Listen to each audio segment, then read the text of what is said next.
let's get started. Let's go, bro. You know, I actually wanted to do this since we met the first time like 6 months ago. Really? Yeah. Okay. So I want to start here talking. I want to start today telling the story of how we met and how you impacted my life once we met, and then we'll go into who you are and what you do. All right? I feel like there's a lot of pressure, even though I had no idea any of this happened. No, you had zero clue. First, you had zero clue of how you impacted me, and you had zero clue of what I changed in my business after I met you. All right? So, and then we'll go into knowing who you are. So, first time I came to Dubai was like 6 months. It's like December time. Yeah. December. No, January. January. So right before I left. yeah, exactly. And then you came. You know my business partner Pietro, because when you were in Portugal, he hit you up. He showed you around. And then when we came to Dubai, I'm not very sociable, so I don't talk with a lot of people. I like to protect my time. It doesn't matter if I'm right or I'm wrong. But that time we met was nice because you invited us to the desert, and we ended up spending time together. And there was two things that you did that really impacted me in a very positive way. So first, we were in the desert, you, me, our Portuguese friends, the YouTubers, and your friend Vince. And then you asked Vince in the desert, side conversation, how much you're making a month? And he told you the number. Yeah. And you said, still. We're just like exposing Vince right now. Yeah, maybe we can get out the name, I don't know. No, it's fine. And then he said the number, and you said still. And at that time, the number that he told you was the number that I was kind of doing more or less a month. But I have a full business, like a full business, and I had a team. I had a big infrastructure. I had more sophisticated infrastructure. And you asked, bro, why? And he was like, are you sick? Why are you still there? And then he goes like, yo man, I'm just lazy, I'm hanging out with a girlfriend, I'm happy. And then later on, so that was point one, and then I'll tell you how that impacted me. And then point two was you were texting in the desert and you said, hey, I just closed a deal for $5,000. And I was like, okay. He's like, yeah, but $5,000 a month. And I was like, that makes quite an impact. And then you told me what that deal involved. So after that day, that same night when we went home, me and Pietro sat in the balcony after that same night, and we talked for like an hour and a half. And I told him, listen, I met Boyuan. What he has that you don't have is the perspective that you can charge so much more and you can do so much more with a different audience. Because in terms of business structure, I don't think he's like 1,000 euros ahead of us. You know, of course you were ahead, but it was like not a massive difference between how you were structured and how I was structured. I said, listen, if this guy can do it with his structure, it's our obligation to do that. And on Vince's part, the way that you told him, like, oh, why so little? I told exactly the same to Pierre. I'm like, bro, we need to push harder. I'm very ambitious, not like I need someone to tell me push harder. I always push harder, but it was like the confirmation that I could go like 1,000% harder in a short time span. The next day, after that, I had some business, I had closing deals, so I had some follow-up calls. And I closed my highest tickets to date because of you. Really? Yeah. Because I told, listen, I'm very good at what I'm doing, and I'm charging under it. And if Boyuan can charge more, I can charge more. So let's just give it a go. And I did, it's a different package, more hours, but like double price. And I closed my first client on those numbers. And that was like the validation that I kind of needed, which was like, yeah, it's just legit in my head. And now I think the same. If it's 100K, can be 500, can be 1 million, just depending on what you're offering, we were talking with. So that same day, I told Pietro, man, we're gonna come back. And since we left, we chit-chatted maybe once or twice, but I went like on full grind mode, like full acquisition, full service delivery. And then 6 or 7 months later, I come back to Dubai, and we're doing every single month is our best month, and we're doing 100K plus cash collected.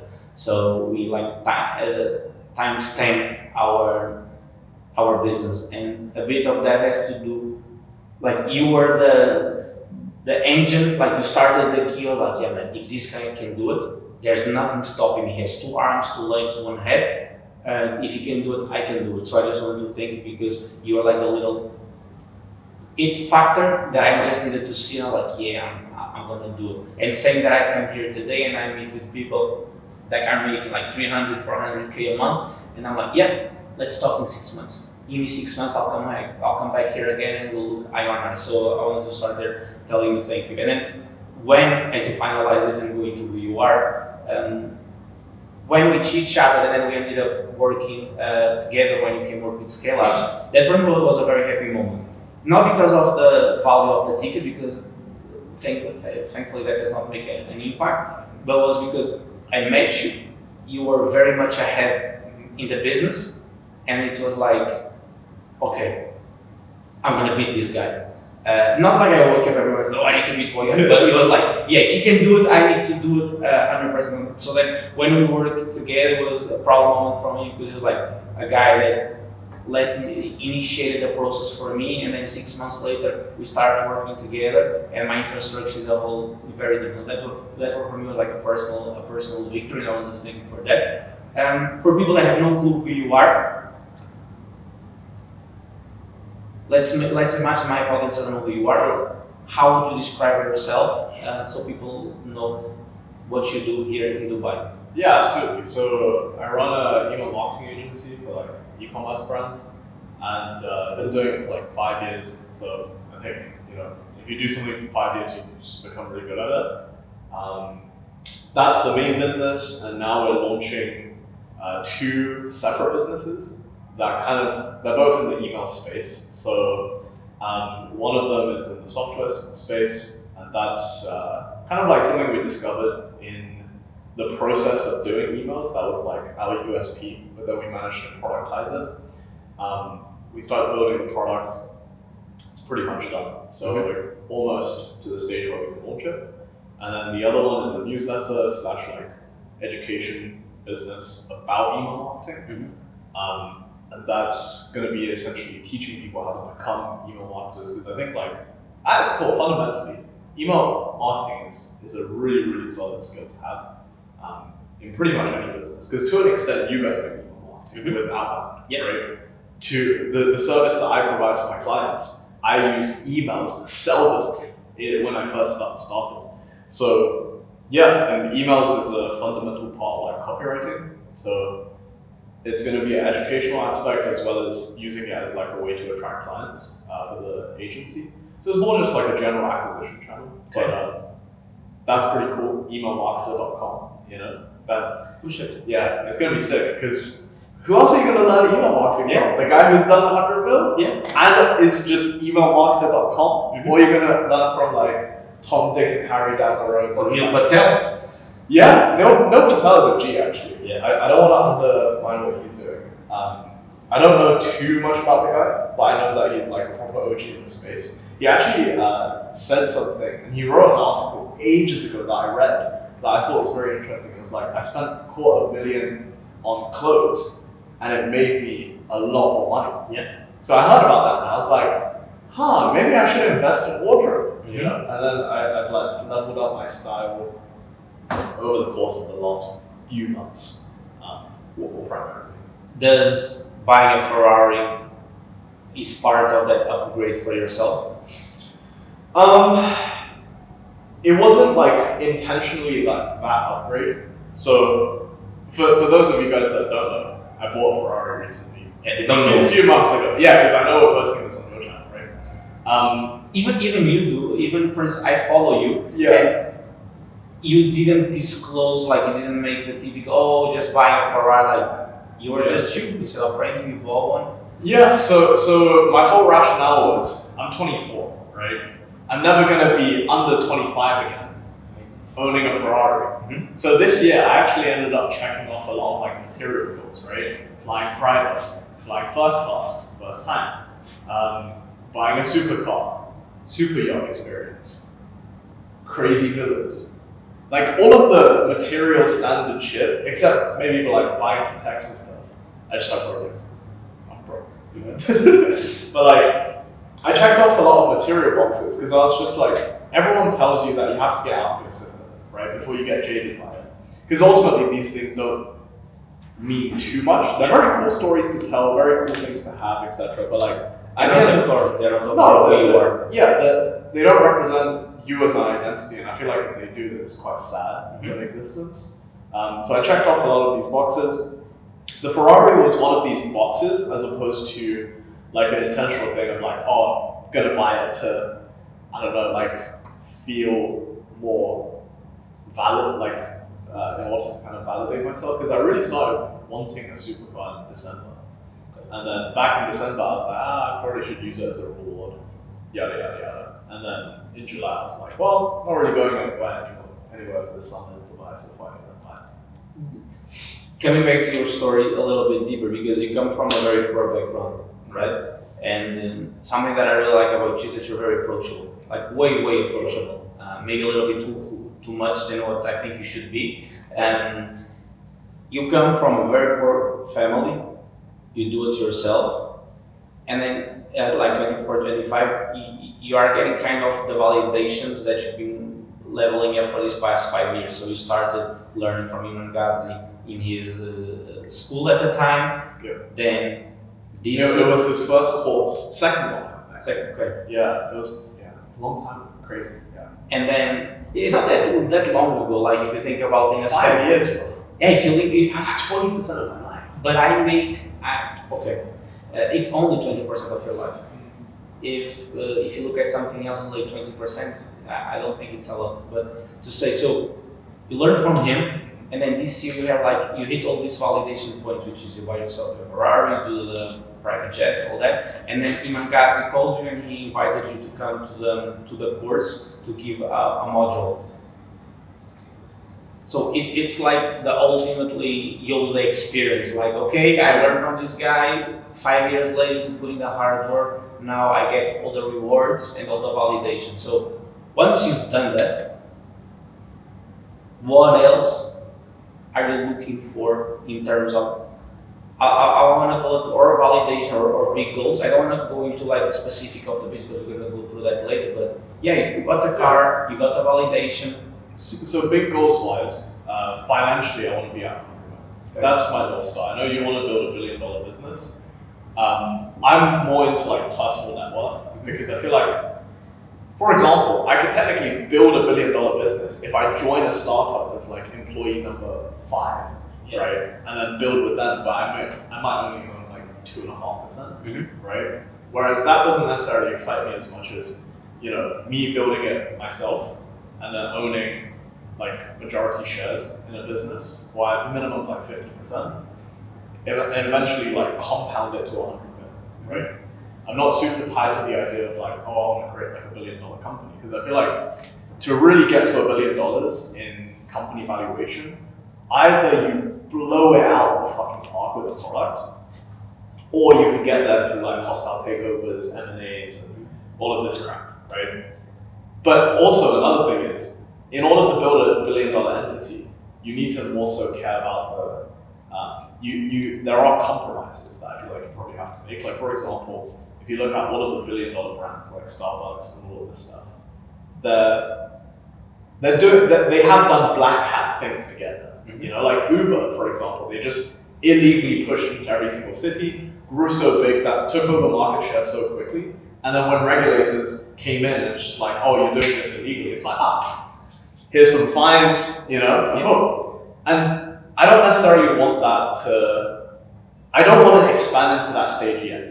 Okay. As in, I don't have the appetite for that. But I feel like 100 mil, I can get there. Quite nice. My view on that is that my personal net worth is my knowledge. I don't know if I'll make this, if this will make sense coming from my head outside, but I view life as trying to be the best version of myself, and I have two big parties. So my personal life, where I have my values, where I need to look in the mirror and be proud of what I'm doing, where I have my family, and that I'm working on it, and then I have my business. And I know that hitting the 1 million valuation comes from being the best version of myself. and keep pushing and pushing and pushing. Because I think often, I would say pretty much every day that I'm gonna die. I don't think there's a day that I don't think about it. And the day that I think I'm gonna die, I have one experience here, like this video game. And in this video game, I can be whoever I want. And I feel like I'm not attached to physical stuff. Like I don't drive, I don't have a driving license, I don't wear Rolexes.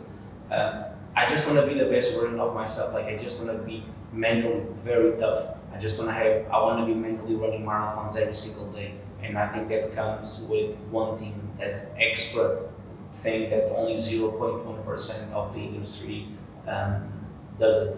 But I also find my happiness this way, and this is what I want to get at with you.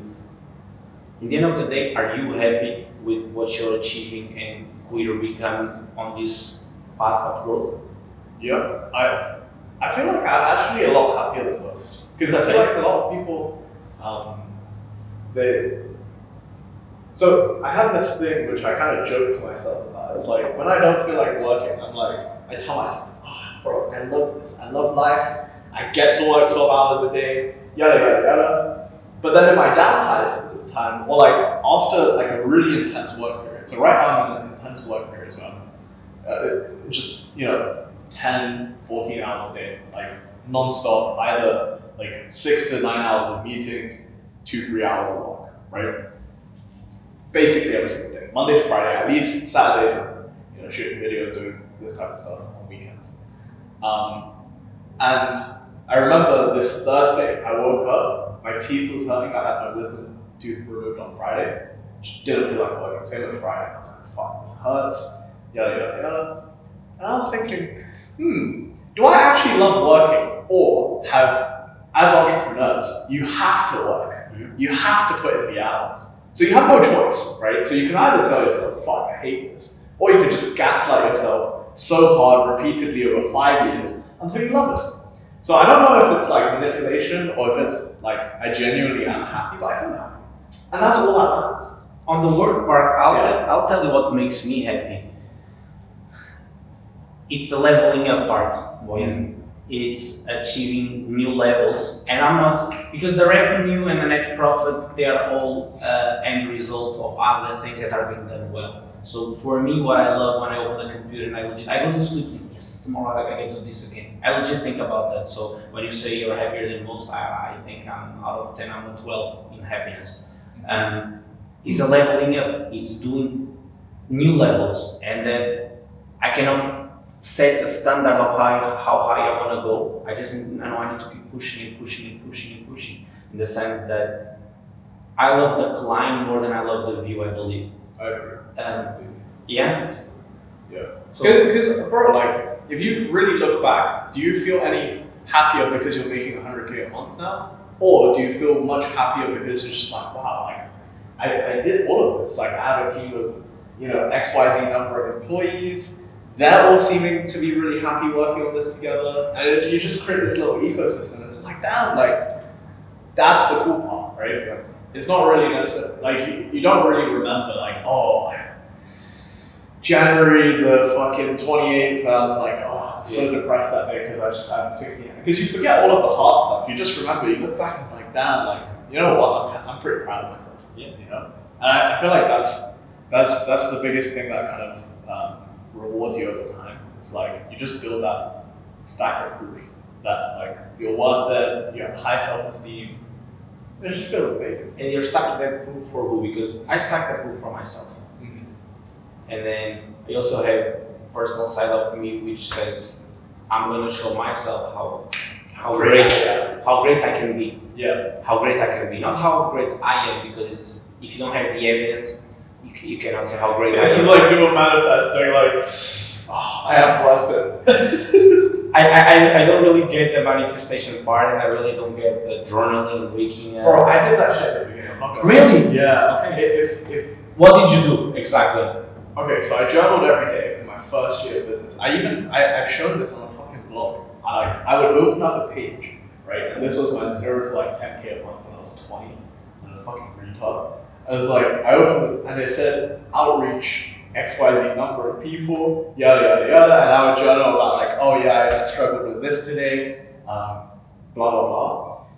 I feel like it helps, especially like visualization. I think helps when you don't know anyone that's done. Like when I first started, besides people on the internet, the level of content back then was nowhere near to the level of content now. Like to the level of content now is crazy, bro. Like if you're motivated by like the material shit, you have so many of these like lifestyle motherfuckers that's like flexing Lambos and all this stuff. If you're motivated by like or feel inspired by the more philosophical stuff, you have like people like my friend Charlie Morgan and like William Brown's like giving all sorts, right?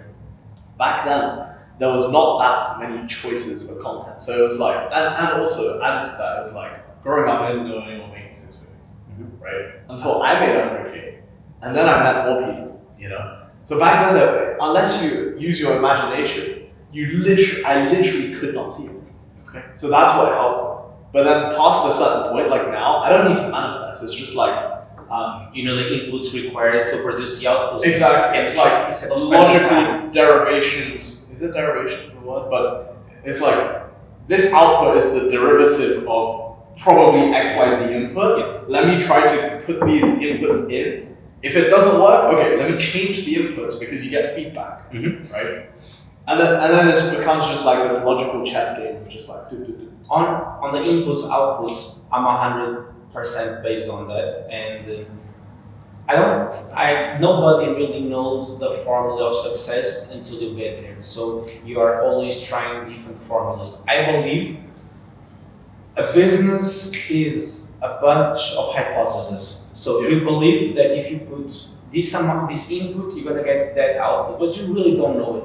But what you have to do is try as many inputs as possible over a short period of time and try not to go bankrupt. So just try different inputs, and try not to take the company down, because if you try more and more and more, statistically you're gonna get there. And all that we're talking about is speed. As a CEO of scale-ups, I view speed of implementation as the #1 growth KPI metric. So I have 4 or 5 that I absolutely love, but speed of implementation for what I'm building and for my vision is key, which is I measure how long we take since my team has an idea until we implement that idea. Because if you think about it, having an idea is not the hard part, man. You know how many people thought about Uber before? And then when I tell people, I'm doing this, oh yeah, I thought about it. Yeah, you thought about it and you implemented it. Any dumbass anywhere in the world can think about it, but what differentiates a dumbass from a winner is doing the implementation, and the hard part of the implementation is a fucking climb. It's not just, oh, I had the idea. So looking at speed of implementation as my #1 metric, I would like to know from your side first how you view speed of implementation in a point where you are at 5 years company. So the more you grow, the harder it is to keep up that speed. Because when it's just you and your co-founder or whatever, it's like your buddies, you wake up in the morning and you say, hey bro, let's do this, and you do this. But the more you grow, the more structured, the more organization, the more people, you get fat in the sense that you cannot run as light. So the question for you is, how do you view the importance of speed of implementation in your company? And if you view it as a key factor, how do you keep scaling that speed while you scale the infrastructure? Sure. So that's actually a really good question. So one of the KPIs I look at is obviously the thing that impacts client retention, right? Mm-hmm. How long clients stay for, and the biggest KPI is our time to value on them paying me first and them receiving value. Right. What's your time to value? Because I also have different metrics too. So time to value for us on retainer clients is getting the first campaign now. So they pay me, how long does it take, right? So this is something that we used to be excellent at. It used to be like 36 hours, right? Okay. But then as we grew, it's more like 48 and sometimes 72. Rarely 72, but it's like between that 2 to 2.5 day window. Okay. Since they gave you verbal agreements, it's payment. It's payment. Oh, verbal, because we start work sometimes before even payment is taken, because like I have a lot of revenue space. You're not going to try to screw me. It will be pretty stupid, you know. But anyways, so pretty much that's the speed of implementation. How I track that nowadays, because I'm juggling different projects now, right? Is with my direct reports, I get them to do end of day reports to me. So that way I can keep a pulse on everything. So for example, my email agency pretty much runs itself outside of the closing part, right?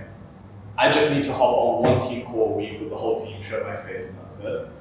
And then have one long catch up with my COO just to make sure the team is okay, whatever, right?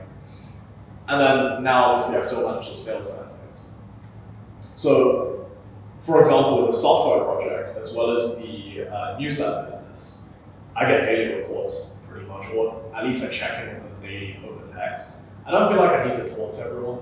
I think a nice, concise end of day report is good enough. I even get my little brother to do this. So my brother is 12, right? So I bought him a course that teaches, by my friend Dan, that teaches you how to make like YouTube shorts and go viral with it and make YouTube AdSense, right? So I bought him that course for $500 for him to go through. And I told him, I was like, look, your first $500 you pay me to pay for the course, it's a loan. But if you make your first Interest? No interest. No. I should have fucking done Yeah. it. I should have made him pay. Yeah. But anyways, so the point is, if he makes $500, I'll give him my iPhone 14 Pro for free as a Christmas and birthday present, like for the next couple of years. Yeah. Because iPhone, if he knows how to make money, then an iPhone will help him make more money. But if he doesn't know how to make money, then an iPhone is just waste of time. Yeah, it would just be like, I don't know, playing Roblox, talking to girls and shit. Yeah. So I get him to do end of day reports, and I just read all of them, and I'm just like, okay, cool. So I can mentally keep track of everything. So that's how I keep everyone accountable and projects moving forward. Okay. One thing that I thought that you said was very interesting that I feel like the average person doesn't understand is like business is a probability game, right? Like when I hired you guys, I understood the probability is of you guys succeeding. It's not 100%. It's never 100%, right? There's probably it's very hard to quantify probability, and the reason why some entrepreneurs are better than others is because they understand this more and they're able to, like, let's say they're given 3 options and one of them has a 70% chance of success, the other one has a 20% and another one has 40. A better entrepreneur just knows how to pick the 70 better, right? And pick it at a higher percentage. So this concept, or like a very similar one, changed my life when I was I'll say maybe 18, 19 in high school when I understood this, because I took computer science, right? And in computer science, there's this thing called a decision tree. It's a very simple like mathematical model, which is like you start off the base of the tree, and then you make decisions. And as you make decisions, you go down the branches, and it looks like a tree, right? And I kind of viewed life that way when I learned about that concept. I was able to apply it to life, and I was like, life is like a decision tree. Nobody knows what the end point of this tree is going to be. And you basically just like place your bets, right? And that's what I was saying to you the other day. I was like, who's to say that the way we live life is not totally fucking wrong? Okay, you know? Because a lot of billionaires are not happy. It could be a limiting belief though, because we don't know that many billionaires, right? But if let's say the assumption of billionaires were not happy is true, and we're chasing billions, who's to say that actually the guy that's just spent his whole life like growing fruit on a farm doesn't end up happy? I can't agree there because, listen, the thing is that the average Joe life is not documented. So the guy that parks the valet. I completely agree. That's why I'm chasing, but we actually completely agree because we're chasing basically the same thing. The only difference is you chase an extra zero, whereas I don't. But like it's basically the same thing. The difference between 100 and a bill is like life-wise, it's not that big. Yeah, I think it's more of just paying the tax of having to put more time and more stuff that you need to take out. On the sense of, and I wanted to have a perspective on this. So going back to speed of implementation, and by the way, I don't know if this interests other people. This interests me, and 90% of the podcast that I do it for myself. So I just care about picking your brains, and I'm gonna rewatch this and be like, okay, I respect this guy because he has done things that I want to do. So his opinion is valid for me. That's how I view other people's opinion. I had a call on the other day with a guy that has invested into companies that have done IPO, right? So they've gone public. He's 40 something years old. I was very surprised that he took a call with us. And then by the end of the call, actually, he said, I want to have a monthly call with you guys, me and Pietro, and I want to have a WhatsApp group, and you guys tell me your questions. And my first question was, why? Like your hourly is 100 times higher than me. I know what I'm going to take out of you, but what are you going to take out of me? And then he told me he's in a process of life where he just wants to mentor other people to do what he did, and he got a liking into us, so we're doing that. And something that completely caught me off guard was, so the business is in its not even second year, and as a CEO, I'm removing myself more and more from the day-to-day operations, and by the end of this year, I should be fully removed. And he told me, you can't do that. And I 100% thought the way was to remove myself from the operations so I can see the broader strokes. But his view is that you need to be fucking perfect at what you do. The bamboo grows first under the soil and it only goes up. Now that you have delegated the day-to-day operation and you have end of day report, I also have end of day, end of month, quarterly, all of that. I have one-on-one, I have feedback reports.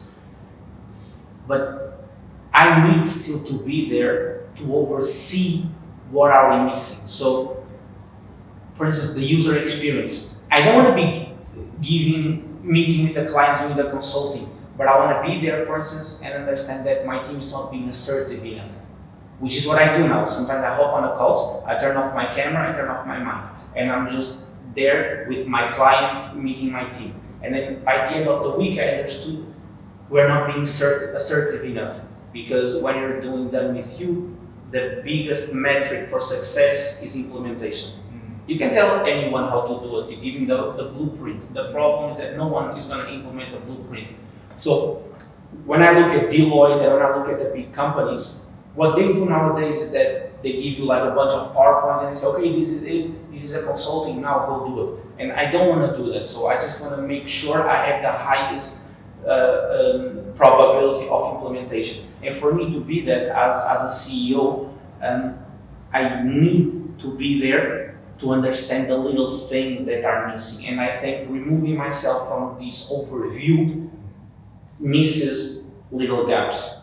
My question for you is, if you're not doing that, is it because you believe you have players in your team that are absolutely visionaries and A players that are capable of looking at it in that perspective and reporting to you and saying, Boyuan, I changed this and this. Not even on the details of the service delivery, like the client's journey, the implementations, how many times how long the meeting went and how the first 8 minutes were not productive and how to cut those 8 minutes so you can go straight to the punch. So you're just disregarding that because you don't think that's a priority, or do you do that because you believe your team is such 8 players that have the vision to do that?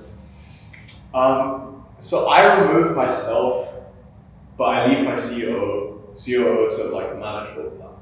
So he's the one that would do exactly what you do. It's not like I think every employee is capable of that because I've done it, right? I know that all. But my COO is the one that's in charge of that. I was managing the department for a long time. I was in operations for 3 years.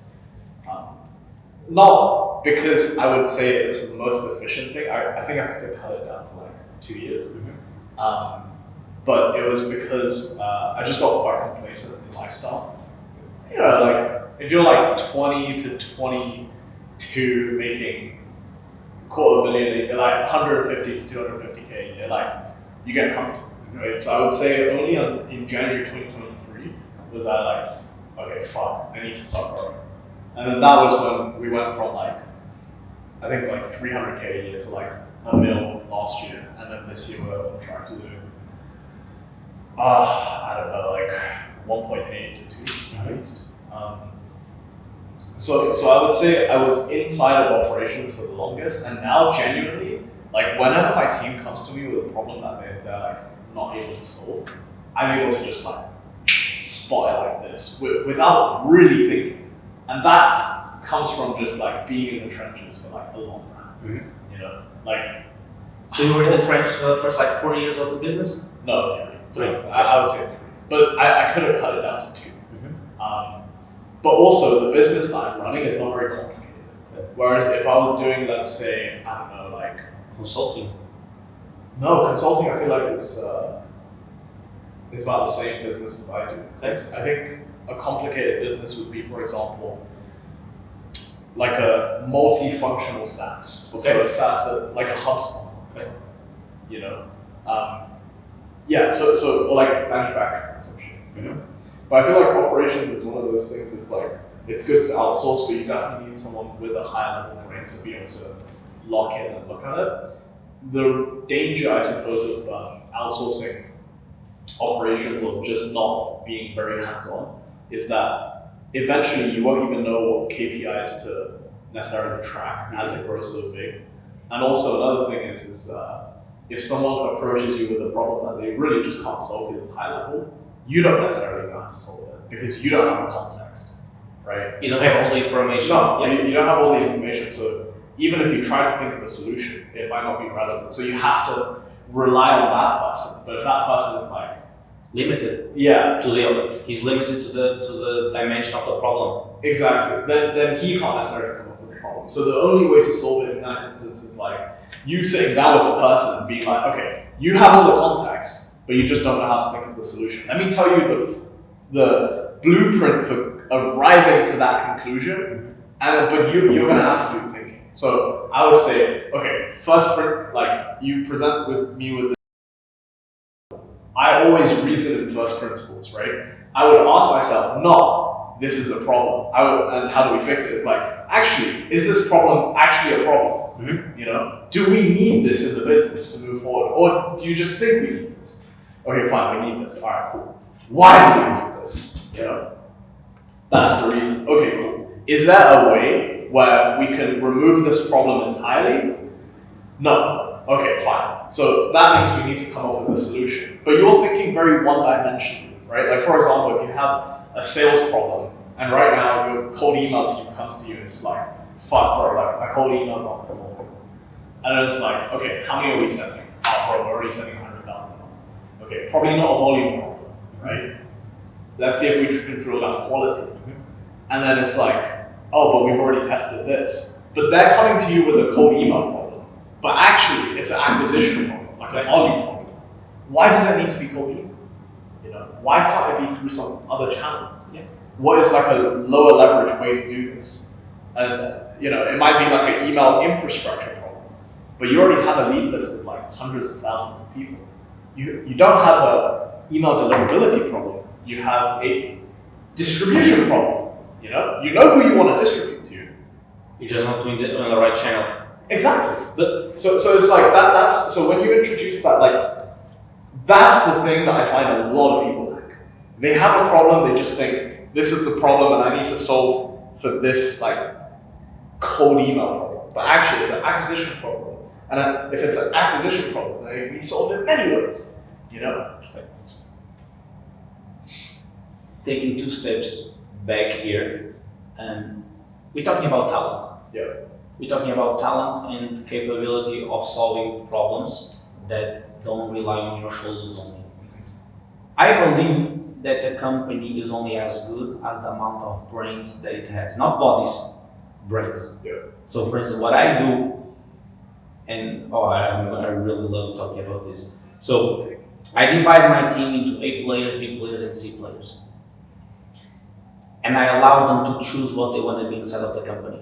So once they did a full onboarding and I meet with them. So I have an HR department, they recruit, I have a training department, and then they introduce me, hey, this is Boyuan, he's been here for 2 months, he's fully up to speed, he's passed all the tests, he's gonna start working. And I have a 15 minutes call with everybody now. And just before their call, they need to fill out a form, which is if they are A's, B's, or C's. Because that's going to change the way that I look at them and what I expect them to be able to bring into my business.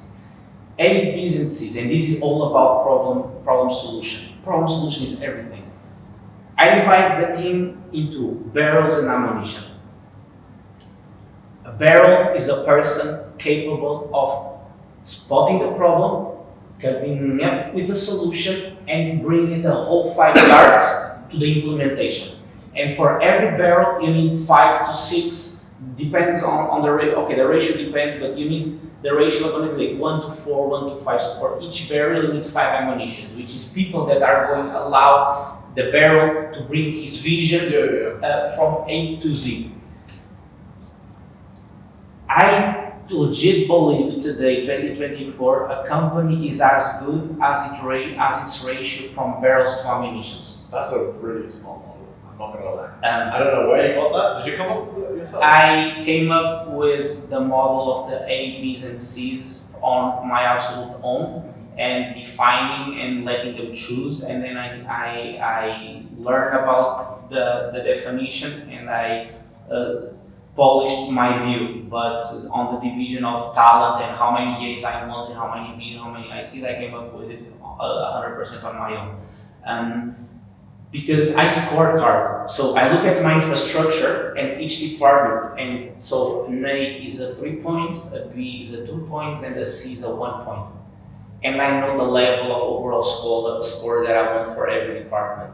Yeah. I no longer look at the technicalities of the person. I understand if they are A players, B players, or C players, because I legit believe that's the only way to truly grow. Because you are an A player and you do email marketing, or if you were to do constructions, you would also kill it there because you are a barrel. You are a barrel, no, how do you say, sorry? Barrel. Yeah. Barrel, you are a barrel. So yeah. You are an A talent. Yeah. And you just allocated your time in this problem solution.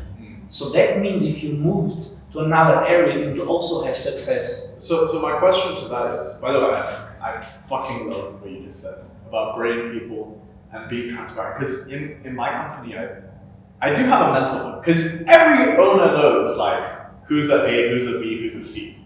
And it's like you have to graduate. There's a gradual process, but you have a prediction as soon as they onboard. Because you can tell by speaking to them how they communicate, how sharp they are, you know, like how responsive they are. Like it's just, you know, you recognize it. But I have a mental note. So I know who in my company that I'm creating opportunities for, and I know who in my company that I'm not.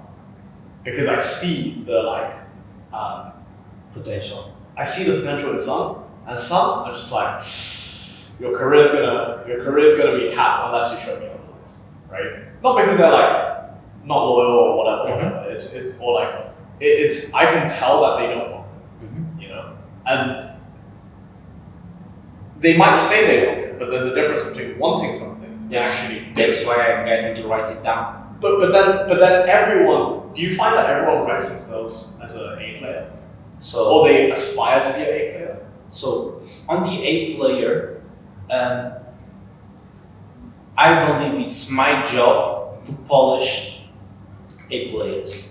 I only now start to have the money, but I don't have the infrastructure to get what I believe to be A++ players. Because no A++ player wanna play in my company because I'm a small chunk for them. Yeah. So I think my role as a CEO changes as the growth of the company goes up and up. And it's my job to polish them to become A players. It's my job. But you can't, okay, like for example, you can polish gold to become like the raw material. Yeah. Because I do believe some people, not everyone is capable. True, I agree. So if you, let's say, onboard a C player, I think the C player can jump to a B player. Yeah. But very, like it's impossible for it to be A++++, but it could be A minus, max potential. Okay. Because I think everyone has like their own limits, right? So how do you, like when you tell someone that writes, oh, I'm an A player, right? But then you in your head, you know they're a C player right now. I love it. How do you say to them, like the difference in scoring? Because people have egos. Yeah. And then also another thing is, you know, you want to create this vision of like infinite progress. Because I do believe everyone will progress and everyone has unlimited progress to be had. Limited or unlimited, what did you say? Unlimited. Unlimited. Because, for example, right, 5 years ago, if you looked at me, I was a weed smoking bum. Not like bum in the sense of I was a retard or whatever. You took 5 years to polish. Yeah, exactly. But then, But fundamentally, I had this level of potential.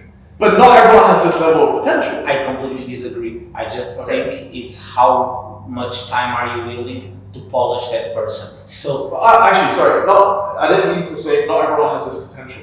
Everyone might have this level of potential, but the problem is everyone that starts looks the same.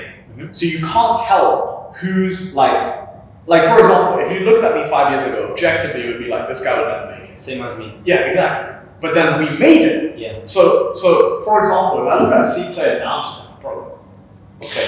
So going back to your questions, but who am I to tell them that you're never gonna make it? Okay. Because they might look up to you. They imagine if they might look up to you. you have ego side. Yeah, exactly. Okay. So I don't want to tell an employee that not gonna lie, bro, you're a fucking C player. Okay. My view, and it works for me, is that my leadership is 100% transparency. And my leadership it's a transparent wall. It's a glass wall. I don't filter. I polish my words. I took classes to be more polished in what I say. This is legit. I 100% got classes to be more polished. But my leadership style is transparent. So when I sit with people and I tell them what's an A, my HR explains A, B, and C. I lay down all my expectations for each section, if you are an A, or B, or a C. And then their actions will tell me if I'm right or not. And then I sit with them in 2 months and I say, listen, Boyuan, you told me you were an A, and my expectations are not being met. Because if you look at what's written down, this is my definition of an A player, and your actions show me this, and this. So what's happening here is that you thought you were an A, but you are a B, or what am I doing wrong for you to not be able to perform at this high level? What can I do different? So the first part of how do you manage this with people, I don't know the best answer. This is what I do for myself. First is super transparent expectations from day one. And when I mean transparent, I feel I mean true transparency. You know the things that people talk in the shower or when their employees are not, oh man, I hate this guy because of this. I don't have conversations in the back. I sit down with the people, I manage the expectation, and I say it. And then on the second one, which I really, really loved, which is, okay, so in the beginning, how do you know, if they are not A's yet, how do you know they're going to become A's? Because you don't have the money to go get someone that just came out of Google and it's already a certified A. It's my job to do that. So first of all, again, speed of implementation. I hire really slow and I fire extremely fast. Because I don't have the time to take, first you said it took 5 years to be polished. You don't have 5 years. I don't have 5 years to wait for a C to become an A. And it's shorten the time period and understand within that time period it can be an A. And then it's being okay with them not being an A. They are not a barrel, they are just ammunition. And ammunitions are as needed as barrels. A barrel without ammunition is nothing. Ammunition without barrels are absolutely nothing. So it's just understanding the time span that they're going to take from one point to the other, and if I'm willing to take that time with them, and a lot of grooming. So with my heads of departments, I always tell them, just because, okay, as a CEO, I don't have a guaranteed role in my company. I have a contract with myself that it says, this is legit. If you hire that CEO, you fire yourself. I have two. The first one is if I'm not making 8 to 10 million in 4 to 5 years, I will remove myself as a CEO because I don't deserve it. And I'll get someone that deserves it more. And then if I want to become a CEO, I need to fight for that role again. This is gladiator for me. Just because there's an ass in the chair does not mean the chair has an owner. And it starts with me as a CEO and then goes back to my department. So every day they know they need to push for the best version of themselves, and the best version of themselves might be enough for them to become Nice. And this is something that I really think about and I invest a lot of time is getting barrels and getting ammunition, getting A's, B's, and in C's because that's how I believe growth, true growth is growing. Because what's your criteria for defining an A, B, and C player? okay, so not to go into all the details because it's very adapted to my company. An A player is someone that I will never be able to fire. Is someone that moves the company from step one to step two on its shoulder. A B player is an amazing executor. Is someone that say, Boyuan, I have this problem and I think I need to do this. And you're like, got it. I'll work night and day, I'll get this done. And they implement it, they get it done at the highest level. A C gets it done, but not as good. So for instance, I don't have space for C people in my company. I don't have a single C. Because that's just going to diminish the growth of my company on the overall score. And I think we get very complacent, and I don't know if you believe in this or not, which is, if your company is growing, the talent in the company has to grow. If the talent is not growing, exactly. But that's why a lot of companies, like if you see, for example, everyone that was on the team in 2023, out. Okay. Every single strategist in the team. Because to take us from 0 to a mil, it requires like this level of sophistication. But to get to the next level, it requires this level of sophistication. And the biggest difference is the difference in our hiring criteria now. Like, because we spend so much on like job ads, we don't hire unless they're like, you know, and we're pretty quick to fire as well. So in 2023, we didn't fail anyone in probation period. How long is your probation? 3 weeks. Okay. So this year, we're failing basically like one in 3. But what, because when I look at that, I take 2 examples. Is your hiring dialed to the T, or are you not being as demanding in the hiring process? Yeah.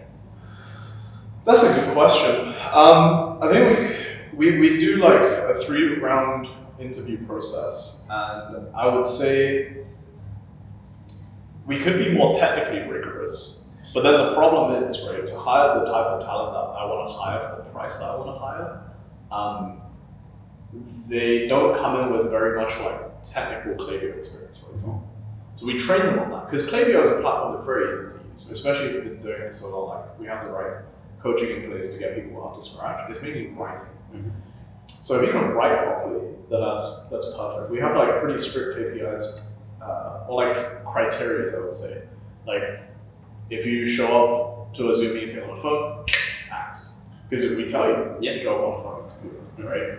If you have like, I don't know, poor lighting, fan wiring, if you don't communicate effectively, or let's say we give you a trial task, you say that we always Based the deadline. Yeah, so like, Publio, when do you think you'll be able to get this back to me by? You say, same day, we expect same day. Tomorrow morning, doesn't matter how good, we don't go look anymore, you know? So I would say like hiring criteria-wise, we're fine. There's just, the biggest thing I find is like, some people, they don't necessarily realize the intensity, or maybe oversell themselves. And let's say they meet all of those failure criteria and they pass, there's no way to filter for that until they actually join the company. So that's the downside. Another thing actually we should implement is proper reference training. Yeah, I do that nowadays.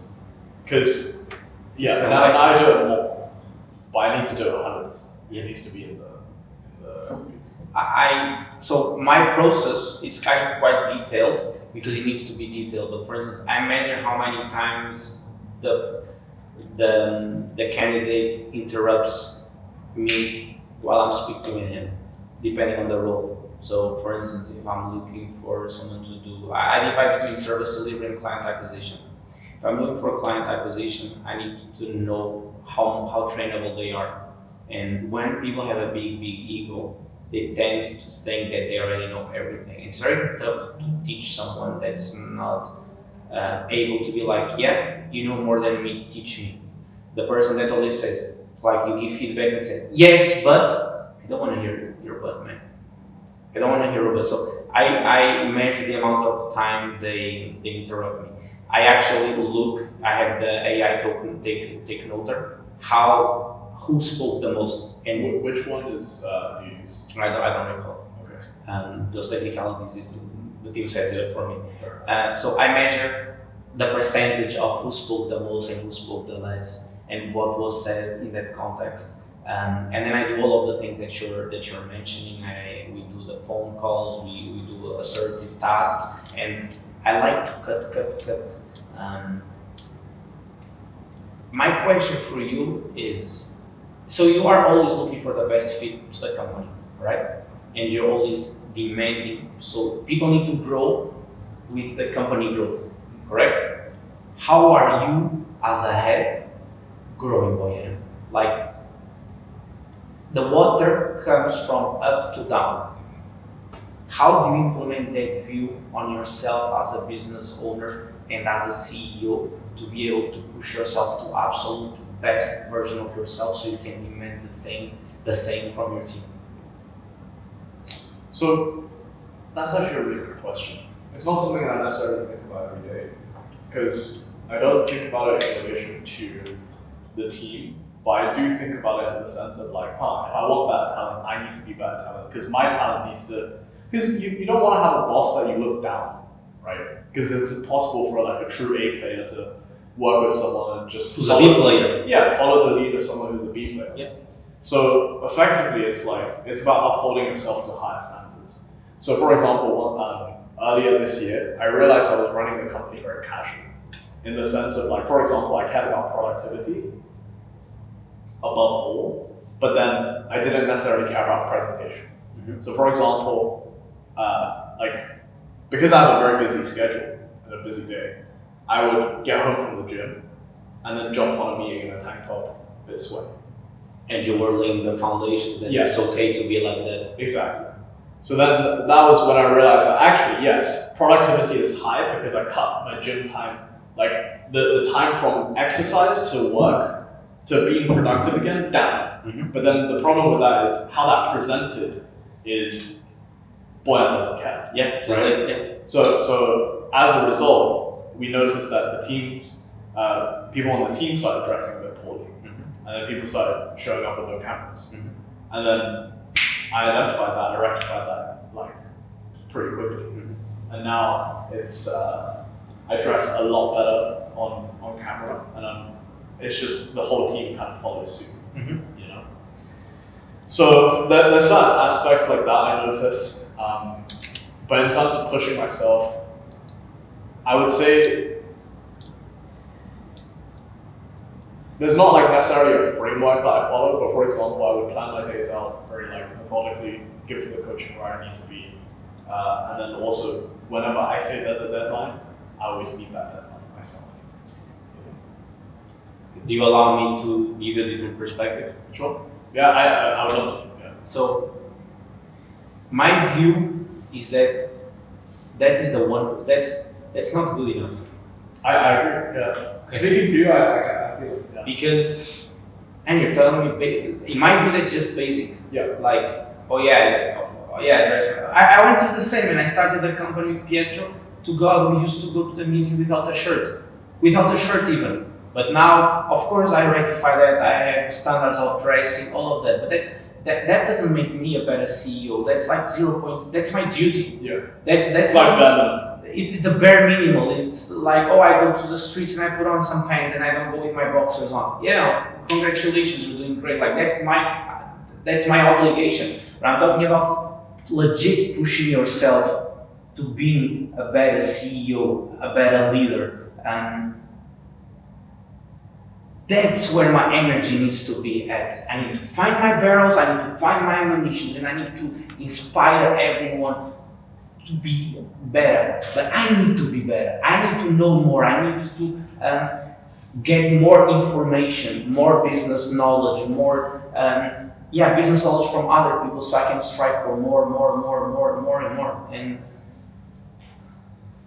that's also a reason why I came to Dubai. That's why I love sitting with people that make 1 million, 10 million, 100 million. Not because I want to make friends, because what have you achieved? What are you doing? And I'm always looking for that, and I have to be the best version of myself. And if that means me waking up at 6 in the morning, I will wake up at 6 in the morning. If that means having to read end of month reports from line 1 to line Z, I will do it. If that means I have to fly to Dubai to meet a guy that's going to give me knowledge that then I'm going to implement in my company, I do that. And that's my duty, and that's, even I don't think I'm doing enough. And I strive with that a lot, like, I think about it like... That's interesting that you say, like, yeah, I guess I do more than that. I just didn't consider it that way. Okay. Because how I look at it is like, my whole life, that is just what I do. Like, for example, I try to make everything dual purpose, right? I like travel, but I'm not going to go to a place just like, oh, let's just go on holiday, right? So for example, Croatia, yes, super young. But would I just go on a super? No, there was 40 founders that I could learn from.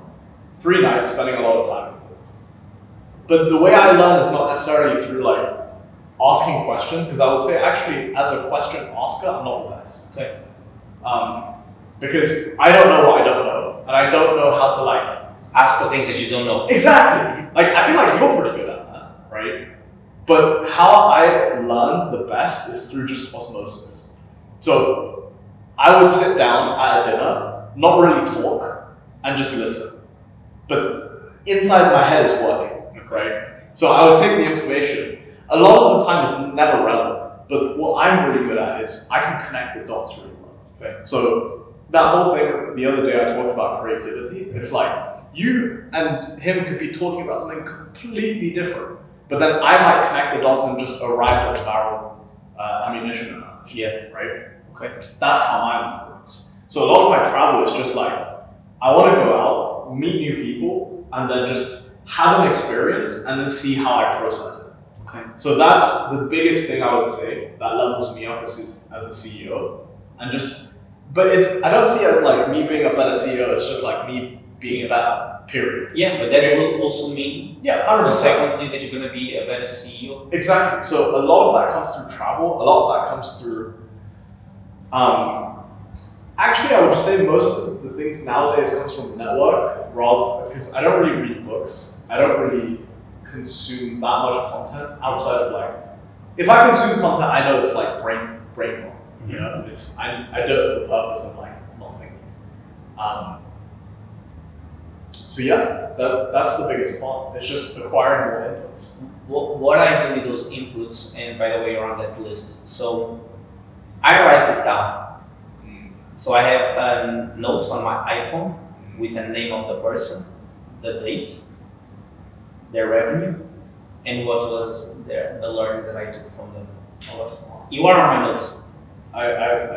Since Since when we met in the desert, I get there. So for instance, and I apply it because for me, I can be all exactly. Yeah. It makes no sense to have a network and you think you learn a bunch of things, but then when you are okay, so what's learning? Learning is being put in the same positions and dealing with it differently. So I learned that if I do this, the water is gonna spill. So next time, I'm in the same table, I have the bottle, but I'm gonna put the cap on it. So same environment, same actions, same output, but different actions to prevent the mistakes.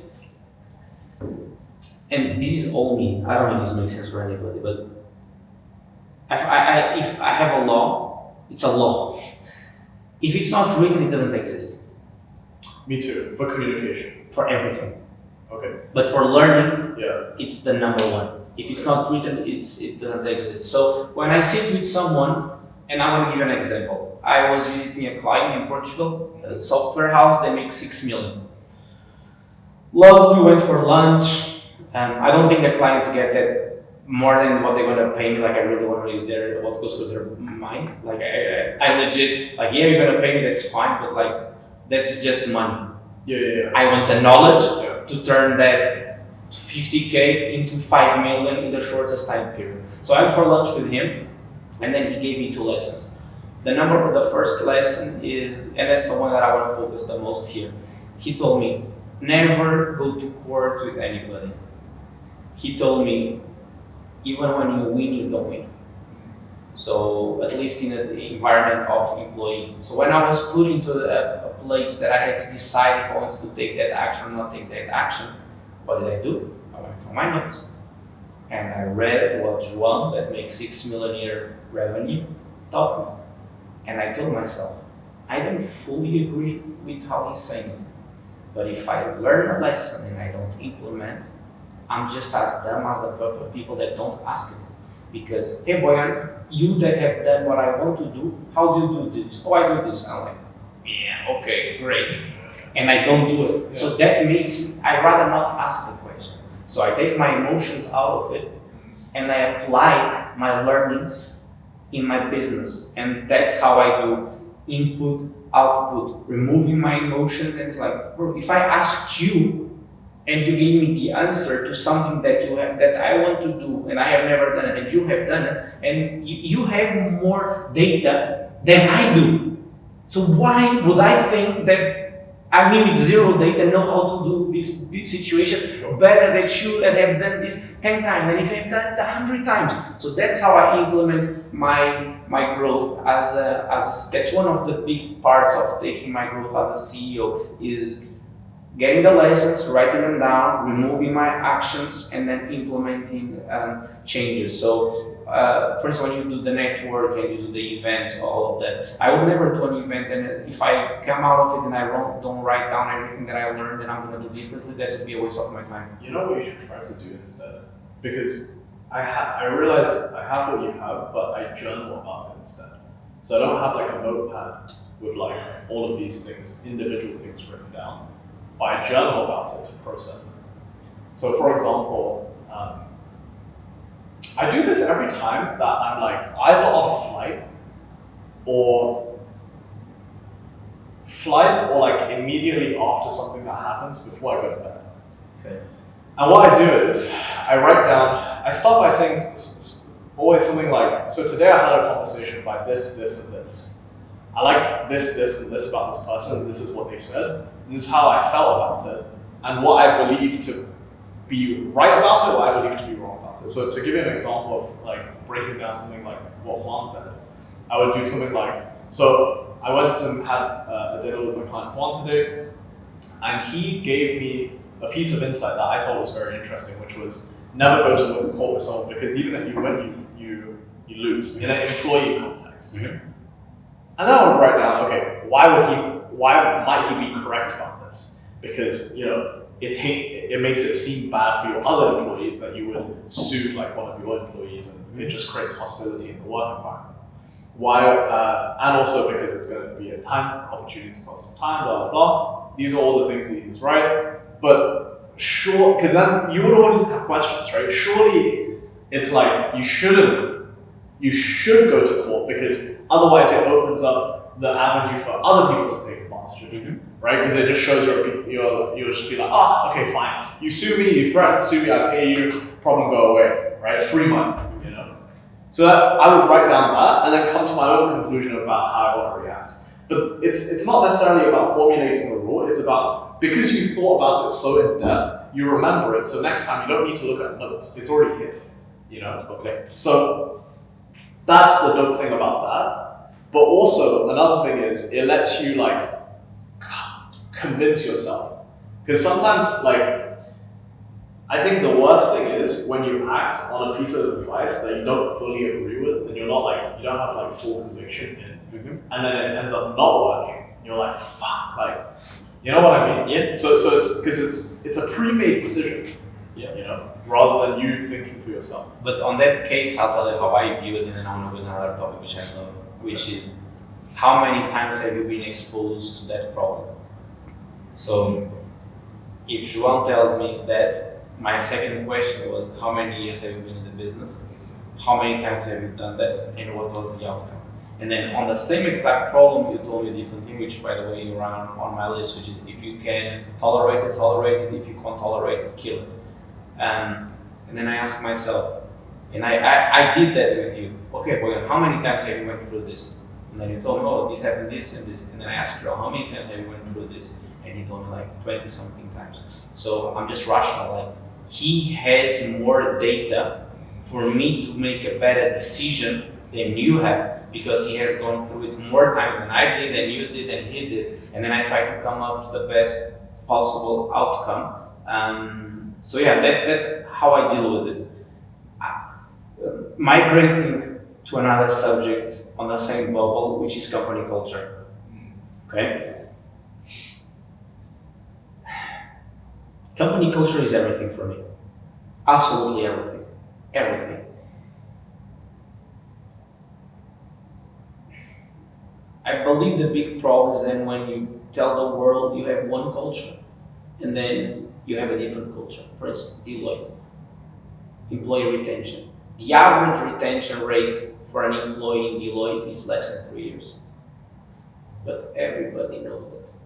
They communicated to the market, which is you come work with us, you're going to be a slave for 3 years, you're not going to have a life, you're going to be miserable. But after that, you get the knowledge, you go to a different company, you get paid 3 times better. So they are honest, they communicate that. They don't tell you come and have a great life. They don't come work in Deloitte and we're gonna go play paddle with a business associate. Like they don't do that. So they are correct in what they sell and what they deliver. And I think a big obstacle is when you sell the dream, you sell the Mali, you sell the beach, and then you give them earthquakes. So on management, I'm very transparent on what I'm selling and what people are going to get. And looking at you, my question is, how important do you view company culture, and how do you implement that on a daily, on the day-to-day, once you are also not there every single day? Because you have a COO, you have an infrastructure. The importance of culture, and then how do you implement that culture in an ever-growing company? Sure. So the way I always get asked in interviews about culture, and my answer has always been this: it's like, look, because we're a smaller team and a young company. How many people, by the way? Now it's 25. I don't say this anymore. I don't open this part. But last year, for example, it's like the culture is really dictated from top down. Yep. Right? Because, I mean, I'm not going to have my employees dictate culture. It's kind of like, for example, McDonald's, right? At the very top level, everyone's very regulated, very SOP, like very like suit and boot, right? But at the very bottom level of cashiers and stuff, why does that break down? It's because the chain is too long, right? And then as you go down the chain, culture gets diluted. So essentially, you have to maintain very, very strong culture at the top, because you know if you maintain 90% of culture here, by the time it gets here, it might be 20%. But if you maintain 100, it might be like 35, because you get disproportionate returns. Mm-hmm. You know, because if you have 50, it's going to be 0. You know, so that's the biggest thing. I think culture comes top down. So at this point, I'm more careful because I don't interact with my wider employees that much anymore. But like, I'm very careful with my executive team culture, because I think there's also a difference between exec culture versus like broader team culture. Because with the executives in my companies, I need them to see the same vision as me, and I need to incentivize them. And everything needs to be aligned because they're driving for me. Mm-hmm. I'm not doing all the driving, you know. Whereas with the lower level employees, it's like they just need to be kept in check and do their roles. So they're essentially the V players until they express, hey, look, I really want to become an A player. And so essentially my culture is very different between my A's and B's. Okay. Because I think I tried running a more casual, close culture with my B's. But the problem with that is you end up creating too much aspiration for when it's not like backed by hard work, confidence. Okay, you know. So, and the issue with that is they're not necessarily willing to put in the work, so they end up looking for arbitrage elsewhere. You know what I mean? Yeah. As in like, oh, I think I'm up here, and you're just capping me, and I'm like, bro, I'm really not, you know. And then they look for the job elsewhere, But then the problem is it's slightly higher salary. Okay. But it's not because they're paid to do a more advanced role. So there's like that disconnect, right? So yeah, B players, I'm like, now it's like, you have to prove to me why I should be creating opportunities for you. Whereas with A players, they've already proven that to me, and I actively try to create like opportunities for them. Because in creating opportunities for them, it creates opportunities for me. So I have a different view, but I cannot attest if I agree with you or not, because we're in different points. So currently we are 14 or 15 people, and I do not know if when I hit 25, I'm gonna have the same vision. But on culture implementation, I'll tell you a fun story. So in 1995, something like that, I forgot the team of it's a football team, and they got acquired. They were one of the worst in the league, right? Then I'm gonna put the name on the podcast of the guy and Deal. We have 4 minutes. 4 minutes. 3 minutes. Until SD card runs out. Yeah. Okay. Can you replace SD card? I have 2. One is there, one is here. But so we have 4 minutes. yeah. Okay, fuck. So on this story, it was the worst. They had gone on the worst number of defeats like in 100 years. I might be getting the numbers wrong, but you get the gist. And when he acquired the team, you know what was one of the first things that he did? He wrote down a 4 pages SOP on how the receptionist needed to pick up the phone. That was his first implementation when he joined when he acquired $1 billion company. Because it's the complete opposite.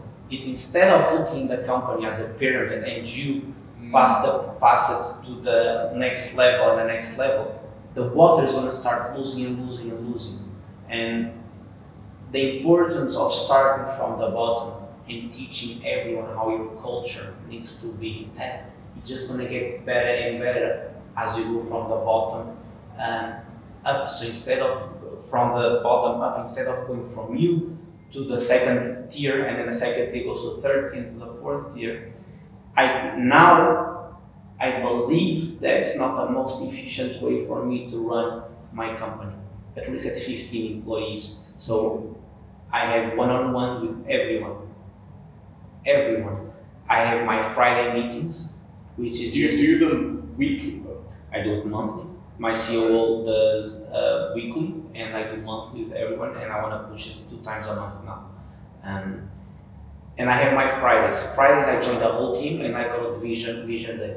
I just tell everyone everything that's in my head, so they know what they are going for. So yeah, we don't have much time here, Boyuan. We come into an end. I want to thank you for this. You're going to make me think. Right. So, Because the audio is coming. I feel like we could go for like 5 hours. Yeah, I think so too. Interesting shit. Yeah, very. Because I think the difference is I'm more like, I do things by like how I track less things than you in like a systemized way. So for example, like the listing is very efficient, right? Journaling is not, but then I feel like it has higher retention because I don't need to refer to the list. Okay. But your list is very interesting. I like that. I love the cannons. The barrel and the ammunition in terms of like grading players. right, good to go. Only way to truly grow, because you are an A player and you do email marketing. Or if you were to do constructions, you would also kill it there because you are a barrel. You are a barrel. No, how do you say? Sorry. Barrel. Yeah. Barrel. You are a barrel. So Yeah. you are an A talent. Yeah. And you just allocated your time in this problem solution. So that means if you moved to another area, you would also have success. So my question to that is, by the way, I fucking love what you just said about grading people and being transparent. Because in my company, I do have a mental one. Because every owner knows like who's a A, who's a B, who's a C. And it's like you have to graduate. There's a gradual process, but you have a prediction as soon as they onboard. Because you can tell by speaking to them how they communicate, how sharp they are, like how responsive they are. Like it's just, you recognize it. But I have a mental note. So I know who in my company that I'm creating opportunities for, and I know who in my company that I'm not. Because I see the potential. I see the potential in some, and some are just like, your career's gonna be capped unless you show me otherwise, right? Not because they're like not loyal or whatever. It's or like it's I can tell that they don't want it, and they might say they want it, but there's a difference between wanting something and actually. That's why I get them to write it down. But then everyone. Do you find that everyone writes themselves as an A player? Or they aspire to be an A player? So on the A player, I believe it's my job to polish A players. I only now start to have the money, but I don't have the infrastructure to get what I believe to be A++ players. Because no A++ player wanna play in my company. Because I'm a small chunk for them. Yeah. So I think my role as a CEO changes as the growth of the company goes up and up. And it's my job to polish them to become A players. It's my job. But you can't, okay, like for example, you can polish gold to become like the raw material. Yeah. Because I do believe some people, not everyone is capable. True, I agree. So if you, let's say, onboard a C player, I think the C player can jump to a B player. Yeah. But very, very, like it's impossible for it to be A++++, but it could be A minus, max potential. Okay. Because I think everyone has like their own limits, right? So how do you, like when you tell someone that writes, oh, I'm an A player, right? But then you in your head, you know they're a C player right now. I love it. How do you say to them, like the difference in scoring? Because people have egos. Yeah. And then also another thing is, you want to create this vision of like infinite progress. Because I do believe everyone will progress and everyone has unlimited progress to be had. Limited or unlimited, what did you say? Unlimited. Unlimited. Because, for example, right, 5 years ago, if you looked at me, I was a weed smoking bum. Not like bum in the sense of I was a retard or whatever. You took 5 years to polish. Yeah, exactly. But then, But fundamentally, I had this level of potential. But not everyone has this level of potential. I completely disagree. I just think it's how much time are you willing to polish that person. So actually, sorry, I didn't mean to say not everyone has this potential. Everyone might have this level of potential, but the problem is everyone that starts looks the same. So you can't tell who's like for example, if you looked at me 5 years ago, objectively you would be like, this guy would never make it. same as me. Yeah, exactly. But then we made it. Yeah. So for example, if I look at a C player now, I'm just like, bro. Okay. So going back to your question, but who am I to tell them that you're never gonna make it? Okay. Because they might look up to you. They like imagine if they might look up to you. You have ego side. Yeah, exactly. Okay. So I don't want to tell an employee that like, not gonna lie, bro, you're a fucking C player. Okay. My view, and it works for me, is that my leadership is 100% transparency. And my leadership it's a transparent wall. It's a glass wall.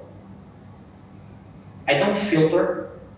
I polish my words. I took classes to be more polished in what I say. This is legit. I 100% got classes to be more polished. But my leadership style is transparent. So when I sit with people and I tell them what's an A, my HR explains A, B, and C. I lay down all my expectations for each section, if you are an A, or B, or a C. And then their actions will tell me if I'm right or not. And then I sit with them in 2 months and I say, listen, Boyuan, you told me you were an A, and my expectations are not being met. Because if you look at what's written down, this is my definition of an A player, and your actions show me this, and this. So, what's happening here? is that you thought you were an A but you are a B, or what am I doing wrong for you to not be able to perform at this high level? What can I do different? So the first part of how do you manage this with people, I don't know the overall, the best answer. This is what I do for myself. First is super transparent expectations from day one. Day one, and when I mean transparent, I feel I mean true transparency. You know the things that people talk in the shower or when their employees are not, oh man, I hate this guy because of this. I don't have conversations in the back. I sit down with the people, I manage the expectation, and I say it. And then on the second one, which I really loved, which is okay. So in the beginning, how do you know if they are not A's yet? How do you know they're going to become A's? Because you don't have the money to go get someone that just came out of Google and it's already a certified A. It's my job to do that. So first of all, again, speed of implementation. I hire really slow and I fire extremely fast because I don't have the time to take. First, you said it took 5 years to be polished. You don't have 5 years. I don't have 5 years to wait for a C to become an A. And it's shorten the time period and understand within that time period it can be an A. And then it's being okay with them not being an A. They are not a barrel, they are just ammunition. And ammunitions are as needed as barrels. A barrel without ammunition is nothing. Ammunition without barrels are absolutely nothing. So it's just understanding the time span that they're going to take from one point to the other. And if I'm willing to take that time with them, and a lot of grooming. So with my heads of departments, I always tell them just because, okay, as a CEO, I don't have a guaranteed role in my company. You know, I have a contract with myself that it says this is legit. If you hire that CEO, you fire yourself. I have two. The first one is if I'm not making 10 million, 8 to 10 million in 4 to 5 years, I will remove myself as a CEO because I don't deserve it. And I'll get someone that deserves it more. And then if I want to become a CEO, I need to fight for that role again. This is gladiator for me. Just because there's an ass in the chair does not mean the chair has an owner. And it starts with me as a CEO and then goes back to my department. So every day they know they need to push for the best version of themselves, and the best version of themselves might be enough for them to become an ace. And this is something that I really think about and I invest a lot of time is getting barrel and getting ammunition, getting A's, B's, and in C's, because that's how I believe true growth is growing. Because what's your criteria for defining an A, B, and C player? Okay, so not to go into all the details because it's very valuable to my company. An A player is someone that I will never be able to fire. Is someone that moves the company from step 1 to step 2 on its shoulder. A B player is an amazing executor. Is someone that say, Boyuan, I have this problem and I think I need to do this. And you're like, got it. I'll work night and day, I'll get this done. And they implement it, they get it done at the highest level. A C gets it done, but not as good. So for instance, I don't have space for C people in my company. I don't have a single C. Because that's just going to diminish the growth of my company on the overall score. And I think we get very complacent, and I don't know if you believe in this or not, which is, if your company is growing, the talent in the company has to grow. If the talent is not growing, exactly. But that's why a lot of companies, like if you see, for example, everyone that was on the team in 2023, out. Okay. Every single strategist knew. Because to take us from 0 to a mil, it requires like this level of sophistication. Mm-hmm. But to get to the next level, it requires this level of sophistication. And the biggest difference is the difference in our hiring criteria now. Like, because we spend so much on like job ads, we don't hire unless they're like, you know, and we're pretty quick to fire as well. So in 2023, we didn't fail anyone in probation period. How long is your probation? 3 weeks. Okay. So this year, we're failing basically like one in 3. But what, because when I look at that, I take 2 examples. Is your hiring dialed to the T, or are you not being as demanding in the hiring process? Yeah. That's a good question. I think we do like a 3-round interview process, and I would say we could be more technically rigorous. But then the problem is, right, to hire the type of talent that I want to hire for the price that I want to hire, they don't come in with very much like technical Klaviyo experience, for example. So we train them on that because Klaviyo as a platform is very easy to use, especially if you've been doing it so long. Like we have the right coaching in place to get people up to scratch. It's mainly writing. Mm-hmm. So if you can write properly, then that's perfect. We have like pretty strict KPIs or like criteria, I would say. Like if you show up to a Zoom meeting on the phone, axed. Because we tell you, show up on the phone, right? If you have like, I don't know, poor lighting, fan wiring, if you don't communicate effectively, or let's say we give you a trial task, you say that we always ask for a deadline. Yeah, if you miss the deadline. Yeah, so like, Publio, when do you think you'll be able to get this back to me by? You say, same day, we expect same day. Tomorrow morning, yeah. Doesn't matter how good, we don't go look anymore, you know? So I would say like hiring criteria-wise, we're fine. There's just, the biggest thing I find is like, some people, they don't necessarily realize the intensity or maybe oversell themselves. And let's say they meet all of those failure criteria and they pass. There's no way to filter for that until they actually join the company. So that's the downside. Another thing actually we should implement is proper reference training. Yeah, I do that nowadays. Because, now I do it more, but I need to do it 100%. It needs to be in the SOPs.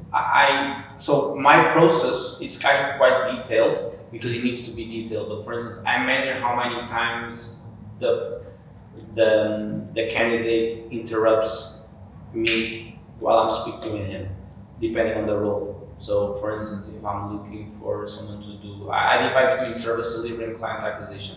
If I'm looking for client acquisition, I need to know how trainable they are. And when people have a big ego, they tend to think that they already know everything. It's very tough to teach someone that's not able to be like, yeah, you know more than me, teach me. The person that always says, like you give feedback and say, yes, but I don't want to hear your but, man. I don't want to hear your but. So I measure the amount of time they interrupt me. I actually look, I have the AI token take noter, who spoke the most. And which one is do you use? I don't recall. Okay. Those technicalities is the team sets it up for me. Sure. So I measure the percentage of who spoke the most and who spoke the less, and what was said in that context. And then I do all of the things that you're mentioning. We do the phone calls, we do assertive tasks, and I like to cut. My question for you is, so you are always looking for the best fit to the company, right? And you're always demanding, so people need to grow with the company growth, correct? How are you as a head growing Boyuan? Like, the water comes from up to down. How do you implement that view on yourself as a business owner and as a CEO to be able to push yourself to absolute best version of yourself so you can demand the same from your team? So that's actually a really good question.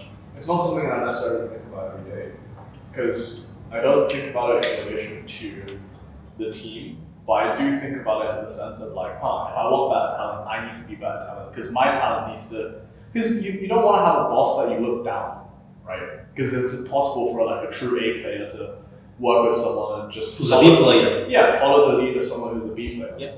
So effectively, it's about upholding yourself to higher standards. So for example, earlier this year, I realized I was running the company very casually. In the sense of like, for example, I cared about productivity above all, but then I didn't necessarily care about presentation. Mm-hmm. So for example, because I have a very busy schedule and a busy day, I would get home from the gym and then jump on a meeting in a tank top, a bit sweaty. And you were laying the foundations and yes. It's okay to be like that. Exactly. So then that was when I realized that actually, yes, productivity is high because I cut my gym time, like the time from exercise to work to being productive again, down. But then the problem with that is how that presented is Boyuan doesn't care. Yeah. Right? Yeah. So as a result, we noticed that the teams, people on the team started dressing a bit poorly. And then people started showing up with no cameras. And then I identified that, I rectified that like pretty quickly. And now it's, I dress a lot better on camera, and it's just the whole team kind of follows suit, you know. So there's certain aspects like that I notice, but in terms of pushing myself, I would say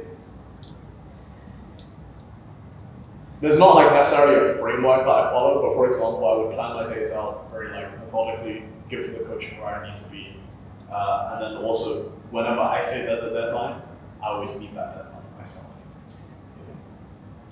Do you allow me to give you a different perspective? Sure. Yeah, I would love to. Yeah. So, my view is that is the one that's not good enough. I agree. Yeah. Okay. Speaking to you, I feel it. Yeah. Because, and you're telling me, in my view, that's just basic. Yeah. Like, I went through the same, and I started the company with Pietro. To God, we used to go to the meeting without a shirt even. But now, of course, I rectify that. I have standards of dressing, all of that. But that doesn't make me a better CEO. That's like 0 point. That's my duty. Yeah. That's like that. It's the bare minimal. It's like, oh, I go to the streets and I put on some pants and I don't go with my boxers on. Yeah, congratulations, you're doing great. Like that's my obligation. But I'm talking about legit pushing yourself to being a better CEO, a better leader, and that's where my energy needs to be at. I need to find my barrels, I need to find my ammunitions, and I need to inspire everyone to be better. But I need to be better. I need to know more. I need to get more information, more business knowledge, more business knowledge from other people, so I can strive for more. And that's also a reason why I came to Dubai. That's why I love sitting with people that make 1 million, 10 million, 100 million.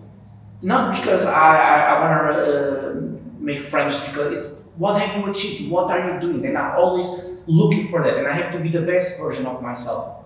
And if that means me waking up at 6 in the morning, I will wake up at 6 in the morning. If that means having to read end of month reports from line 1 to line Z, I will do it. If that means I have to fly to Dubai to meet a guy that's going to give me knowledge that then I'm going to implement in my company, I do that.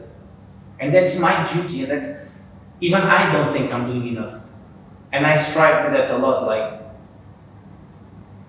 I think about it like... That's interesting that you say, I guess I do more than that, I just didn't consider it that way. Okay. Because how I look at it is like, my whole life, that is just what I do. Like, for example, I try to make everything dual purpose, right? I like travel, but I'm not going to go to a place just like, oh, let's just go on holiday, right? So, for example, Croatia, yes, super young. But would I just go on a super? No, there was 40 founders that I could learn from. 3 nights, spending a lot of time with them. But the way I learn is not necessarily through like asking questions, because I would say actually as a question asker, I'm not the best. Okay. Because I don't know what I don't know, and I don't know how to like ask for things that you don't know. Exactly. Like I feel like you're pretty good at that, right? But how I learn the best is through just osmosis. So I would sit down at a dinner, not really talk, and just listen. But inside my head is working, right? So I would take the information. A lot of the time it's never relevant, but what I'm really good at is I can connect the dots really well. Okay. So that whole thing, the other day I talked about creativity, it's like you and him could be talking about something completely different, but then I might connect the dots and just arrive at the barrel ammunition analogy. Yeah. Right? Okay. That's how my mind works. So a lot of my travel is just like, I want to go out, meet new people, and then just have an experience and then see how I process it. Okay. So that's the biggest thing I would say that levels me up as a CEO. But I don't see it as like me being a better CEO, it's just like me being a better period. Yeah, but that will also mean Yeah, 100%. consequently that you're gonna be a better CEO. Exactly. So a lot of that comes through travel. A lot of that comes through. Actually, I would say most of the things nowadays comes from network, rather because I don't really read books. I don't really consume that much content outside of like. If I consume content, I know it's like brain rot. You know, it's I do it for the purpose of like not thinking. So yeah, that's the biggest part. It's just acquiring more inputs. What I do with those inputs, and by the way, you're on that list. So I write it down. So I have notes on my iPhone with the name of the person, the date, their revenue, and what was the learning that I took from them. Oh, that's smart. You are on my notes.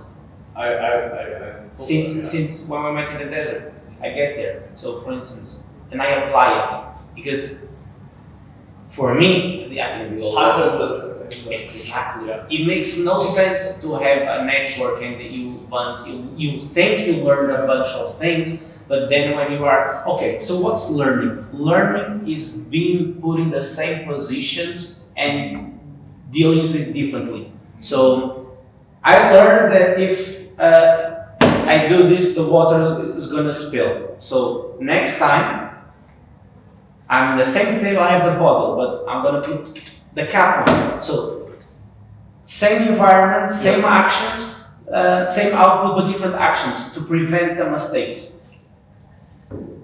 And this is all me. I don't know if this makes sense for anybody, but if I have a law, it's a law. If it's not written, it doesn't exist. Me too. For communication. For everything. Okay. But for learning, Yeah. it's the number one. If it's not written, it doesn't exist. So when I sit with someone, and I'm going to give you an example. I was visiting a client in Portugal, a software house, they make 6 million. Lovely, went for lunch. I don't think the clients get that more than what they're going to pay me. Like I really want to read what goes through their mind. Like I legit, like yeah, you're going to pay me, that's fine, but like that's just money. Yeah. I want the knowledge Yeah. to turn that 50K into 5 million in the shortest time period. So I went for lunch with him, and then he gave me 2 lessons. The first lesson is, and that's the one that I want to focus the most here. He told me, never go to court with anybody. He told me, even when you win, you don't win. So at least in the environment of employee. So when I was put into a place that I had to decide if I wanted to take that action or not take that action, what did I do? I went through my notes and I read what João, that makes 6 million a year revenue, taught me. And I told myself, I don't fully agree with how he's saying it.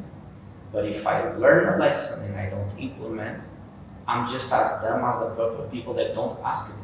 Because, hey Boyuan, you that have done what I want to do, how do you do this? Oh, I do this. I'm like, yeah, okay, great. And I don't do it. Yeah. So that means I'd rather not ask the question.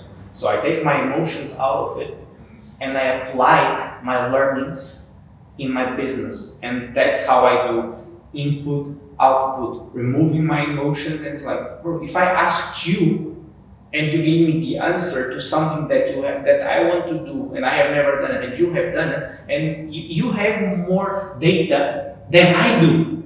So why would I think that I with 0 data know how to do this situation better than you that have done this 10 times, and if you have done it 100 times? So that's how I implement my growth as that's one of the big parts of taking my growth as a CEO is getting the lessons, writing them down, removing my actions, and then implementing changes. So, for instance, when you do the network and you do the events, all of that, I would never do an event, and if I come out of it and I don't write down everything that I learned, then I'm going to do differently, that would be a waste of my time. You know what you should try to do instead?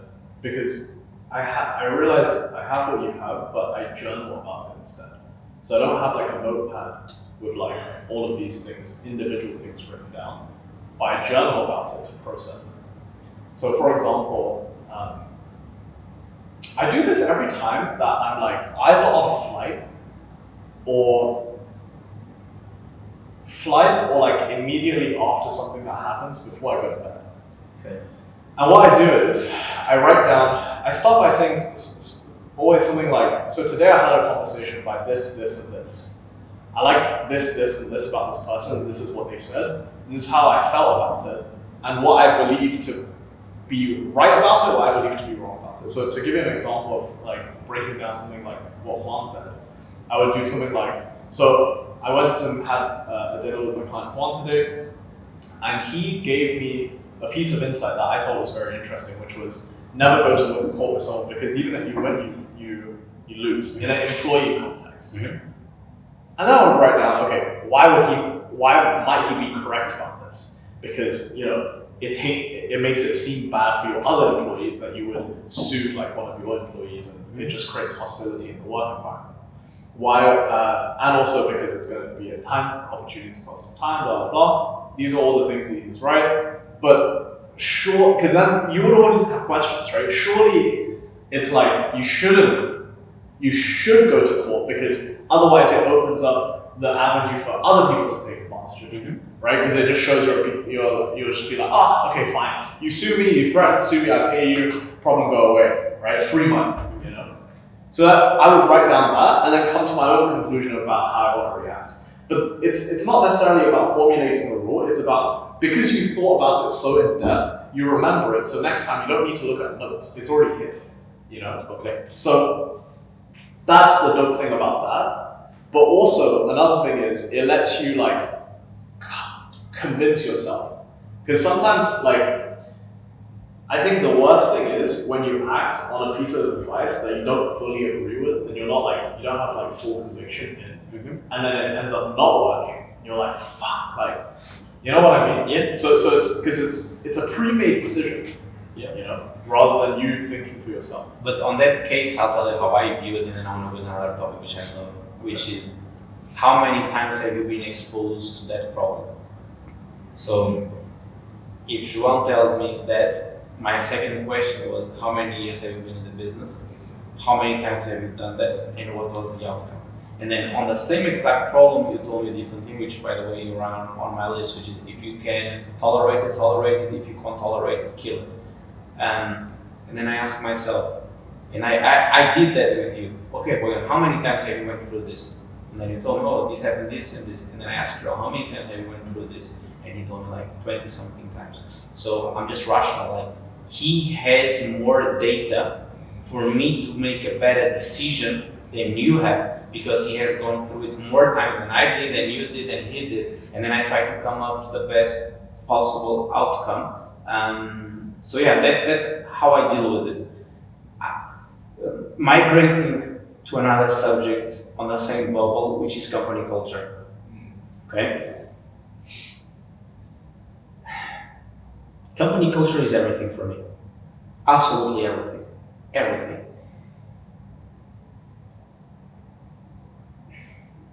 I believe the big problem is then when you tell the world you have one culture and then you have a different culture. For instance, Deloitte, employee retention. The average retention rate for an employee in Deloitte is less than 3 years. But everybody knows that. They communicated to the market, which is you come work with us, you're going to be a slave for 3 years, you're not going to have a life, you're going to be miserable. But after that, you get the knowledge, you go to a different company, you get paid 3 times better. So they are honest, they communicate that. They don't tell you come and have a great life. They don't come work in Deloitte and we're going to go play paddle with a business associate. They don't do that. So they are correct in what they sell and what they deliver. And I think a big obstacle is when you sell the dream, you sell the Mali, you sell the beach, and then you give them earthquakes. So on management, I'm very transparent on what I'm selling and what people are going to get. And looking at you, my question is, how important do you view company culture, and how do you implement that on a daily, on the day-to-day, once you are also not there every single day, because you have a COO, you have an infrastructure. The importance of culture, and then how do you implement that culture in an ever-growing company? Sure. So the way I always get asked in interviews about culture, and my answer has always been this. It's like, look, because we're a smaller team and a young company. How many people, by the way? Now it's 25. I don't say this anymore. I don't open this part. But last year, for example, it's like the culture is really dictated from top down. Yep. Right? Because, I mean, I'm not going to have my employees dictate culture. It's kind of like, for example, McDonald's, right? At the very top level, everyone's very regulated, very SOP, like very like, suit and boot, right? But at the very bottom level of cashiers and stuff, why does it break down? It's because the chain is too long, right? And then as you go down the chain, culture gets diluted. So essentially, you have to maintain very, very strong culture at the top, because you know if you maintain 90% of culture here, by the time it gets here, it might be 20%. But if you maintain 100, it might be like 35, because you get disproportionate returns. Mm-hmm. You know, because if you have 50, it's going to be 0. You know, so that's the biggest thing. I think culture comes top down. So at this point, I'm more careful because I don't interact with my wider employees that much anymore.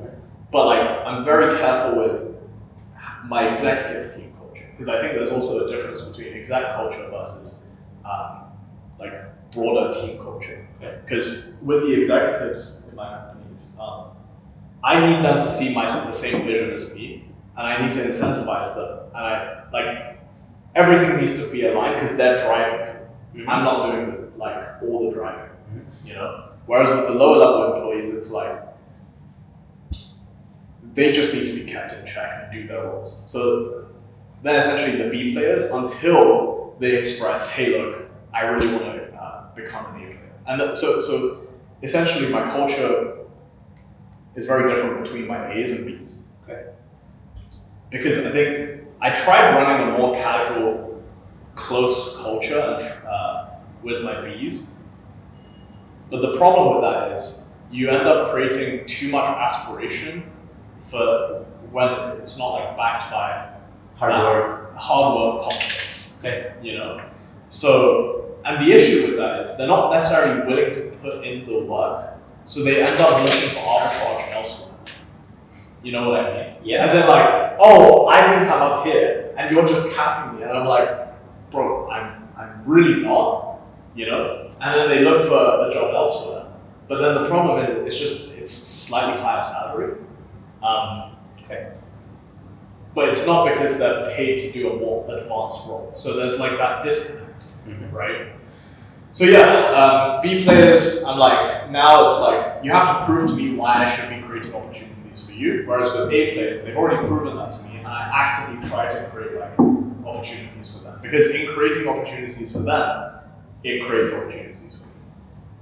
So I have a different view, but I cannot attest if I agree with you or not, because we're in different points. So currently we are 14 or 15 people, and I do not know if when I hit 25, I'm gonna have the same vision. But on culture implementation, I'll tell you a fun story. So in 1995, something like that, I forgot the team it's a football team, and they got acquired. They were one of the worst in the league, right? Then I'm gonna put the name on the podcast of the guy and Deal. We have 4 minutes. 4 minutes. 3 minutes. Until SD card runs out. Yeah. Okay. Can you replace SD card? I have 2. One is there, one is here. But so we have 4 minutes. yeah. Okay, fuck. So on this story, it was the worst. They had gone on the worst number of defeats like in 100 years. I might be getting the numbers wrong, but you get the gist. And when he acquired the team, you know what was one of the first things that he did? He wrote down a 4 pages SOP on how the receptionist needed to pick up the phone. That was his first implementation when he joined when he acquired $1 billion company. Because it's the complete opposite. It's instead of looking at the company as a pyramid and you pass it to the next level and the next level, the water is going to start losing. And the importance of starting from the bottom and teaching everyone how your culture needs to be at. It's just gonna get better and better as you go from the bottom up. So instead of from the bottom up, instead of going from you to the second tier, and then the second tier goes to the third tier, to the fourth tier, I believe that's not the most efficient way for me to run my company, at least at 15 employees. So I have one-on-one with everyone. I have my Friday meetings, which is Do you do them weekly though? I do it monthly. My COO does weekly, and I do monthly with everyone, and I want to push it 2 times a month now. And I have my Fridays. Fridays I join the whole team, and I call it Vision Day. I just tell everyone everything that's in my head, so they know what they are going for. So yeah, we don't have much time here, Boyuan. We coming to an end. I want to thank you for this. You're going to make me think. Right. So, Because the audio is coming from I feel like we could go for like 5 hours. Yeah, I think so too. Interesting shit. Yeah, very. Because I think the difference is I'm more like, I do things by like how I track less things than you. Mm-hmm. In like a systemized way. So for example, like the listing is very efficient, right? Journaling is not, but then I feel like it has higher retention because I don't need to refer to the list. Okay. But your list is very interesting. I like that. I love the cannons, the barrel and ammunition in terms of like grading players. right, we do go. On culture, and I was telling you the story.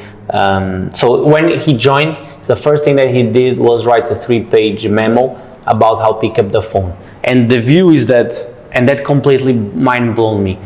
Instead of looking at it as a pyramid and be like, oh, I delegate to the next year, and the next year does it to the other. If I believe talent is the key factor to push my company in front, I do not agree with that type of management style. So Wait, sorry, what? So if I believe that talent is what's going to put my company to go forward, all right, I need employees. They are all aligned with my vision, my culture, and they know what we're building. And I think it's very, very hard, and I have not seen it done well at scale, where you just pass to the second tier, and the second tier passes to the third tier, and then the fifth tier, they don't know who you are. So if they don't know who you are, how can you motivate, discipline, make them want to be the best version of themselves, to put your business in front? So what I do is, for instance, every 2 months, it's the first time I'm telling this to anybody, every 2 months I sit, so all I don't call them employees, I call them my team. Because I do this quarterly, but not monthly. Okay. Because with 25 people, monthly is, it's like 1 core day. Okay, but okay, so let me break it down into things. The first thing is, what I do is that I have a list of all my team and their significant others. Boyfriend, girlfriend, mother, sister, whoever is the most significant person to them. And I sit down with them every 2 months. So you sit down with the boyfriend of... Yeah. Interesting. Why? Okay. You go home, you have a girlfriend. Your girlfriend is important in your decision-making process, okay? And when you are... It always happens, so how she feels about what you're doing is going to impact what she tells you about it, and derivatively is going to impact how you operate. So if I can assure that your girlfriend truly understands what you're doing and that she takes a liking into the vision, into what's being built, I know when you go to work late hours and you tell your girlfriend, oh, I need to finish this for scale-ups, she's not going to be like, what the fuck, Boyuan, why are you doing that? She's going to understand the importance of building that, and I think that produces unlimited ROI to the productivity of each team member and helps their retention to the max. So leadership, in my view, is making others do what you want in scale. And with that definition, I apply a lot of different situations, and one of them is taking a true caring into them. And if I truly care about you, I want to meet the person that you spend the most time with, and to the point I'm going to care about her. So instead of just telling you how much I care and about what's happening in your house, I take a true interest in that, and I meet with your mom, with your dad, whatever, and understand that. So when you finish the phone call, they're going to be like, you know, Boyuan, you have a nice friend right there. Put it in. Yeah. So I see the logic about that. Okay. But I now actually, unless they're in my executive team, because with my executive team I do that. Like for example, the person that's managing emailmarketer.com, the newsletter, I asked about how his mom is doing, how his family is doing. I care about my COO's like personal situations. With my COO on the CR, like conversion rate side, I'm constantly like making sure he's cool, you know, but I don't do that with the wider employees, because I find that like, unless they're a player driver, the problem with doing that is they feel really attached to you. Doesn't create enterprise value, number one, but also another thing is firing them becomes very tricky. For who? For them to like, because basically when you fire someone, if a lot of the time they might take that bit too personally. Like for example, that whole guy that I told you about, if I wasn't very close to him and if I didn't help him out on his, or like hit him out during his like personal stuff, I feel like firing him would have been a lot more smooth. And my whole thing about like the differentiating to executive versus employee culture is because I create that culture with my executives so that they can have that culture with my employees, because that's a one-to-many relationship. But does your COO care about his team the way that you care about him? Yes. Okay. I care about my team the way that I care about him too, but I just don't like let it show as much. Okay. Because ultimately, if I need to fire someone, it won't be him, it will be me. You know? So yes, he has that relationship with people and he does the weekly one-on-ones. I don't. I do quarterlies. Okay. So you think you are, and this is very interesting, okay? Yeah. This is very interesting for me. At scale, that's not possible for you to do one-on-ones with everybody, and you are at 25. I mean, I think it's possible right now, but I just don't necessarily see as a priority. I don't see it as a priority. I don't. In the past, when I've done, for example, last year I did a team retreat in Cape Town, right? Had a great time, but the problem was everyone left anyways. So that's why this year when I do another team retreat, it will be only executives. Okay. Because it's like the mistake I made with the last one was I invited everyone because they were on the team. Because I was like, let me show them like what you could have if you stay in Plethora. But the problem is, like, if you bring on a junior level employee and you show them like an awesome time, they're like, well, I don't want to wait 10 years to have this, you know? That's the thing. Okay. Whereas with the people that are driving for my company, it's like, because they are incentivized to drive, it's like, let me show them that so they drive faster. Okay. Yeah. Allow me to give two different perspectives. Sure. The first one is on something that you just said. On the same situation, I will take different learnings. So from the same situation that you tell me, I don't take the learning. You take the learning as, oh, I give them too much one-on-one. I allow them to smell the roses and then they just want to be in the garden. And that's why it didn't work. I wouldn't see it that way. I would see it as a leadership problem, obstacle. I would see it as there was miscommunication on expectations and deeper leadership issues that made that happen, Boyuan. So I took my entire team to Marbella. I don't know if you saw that on my stories. I set out the goal for the year was million revenue. We're gonna surplus that. Well, surplus is more, right? Yeah, so we're gonna do a little bit surplus. Half of the year, I took my entire team, everyone.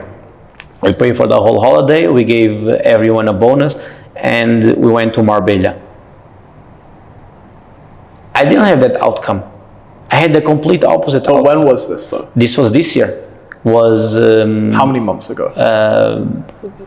5 months ago. Got it. The churn started happening after like 7-8 months. But I think I did it wrong. Okay. Because I didn't necessarily set it as like there was no purpose behind it. I pre-framed the trip wrong. Expectations. Yes, exactly. I pre-framed it wrong.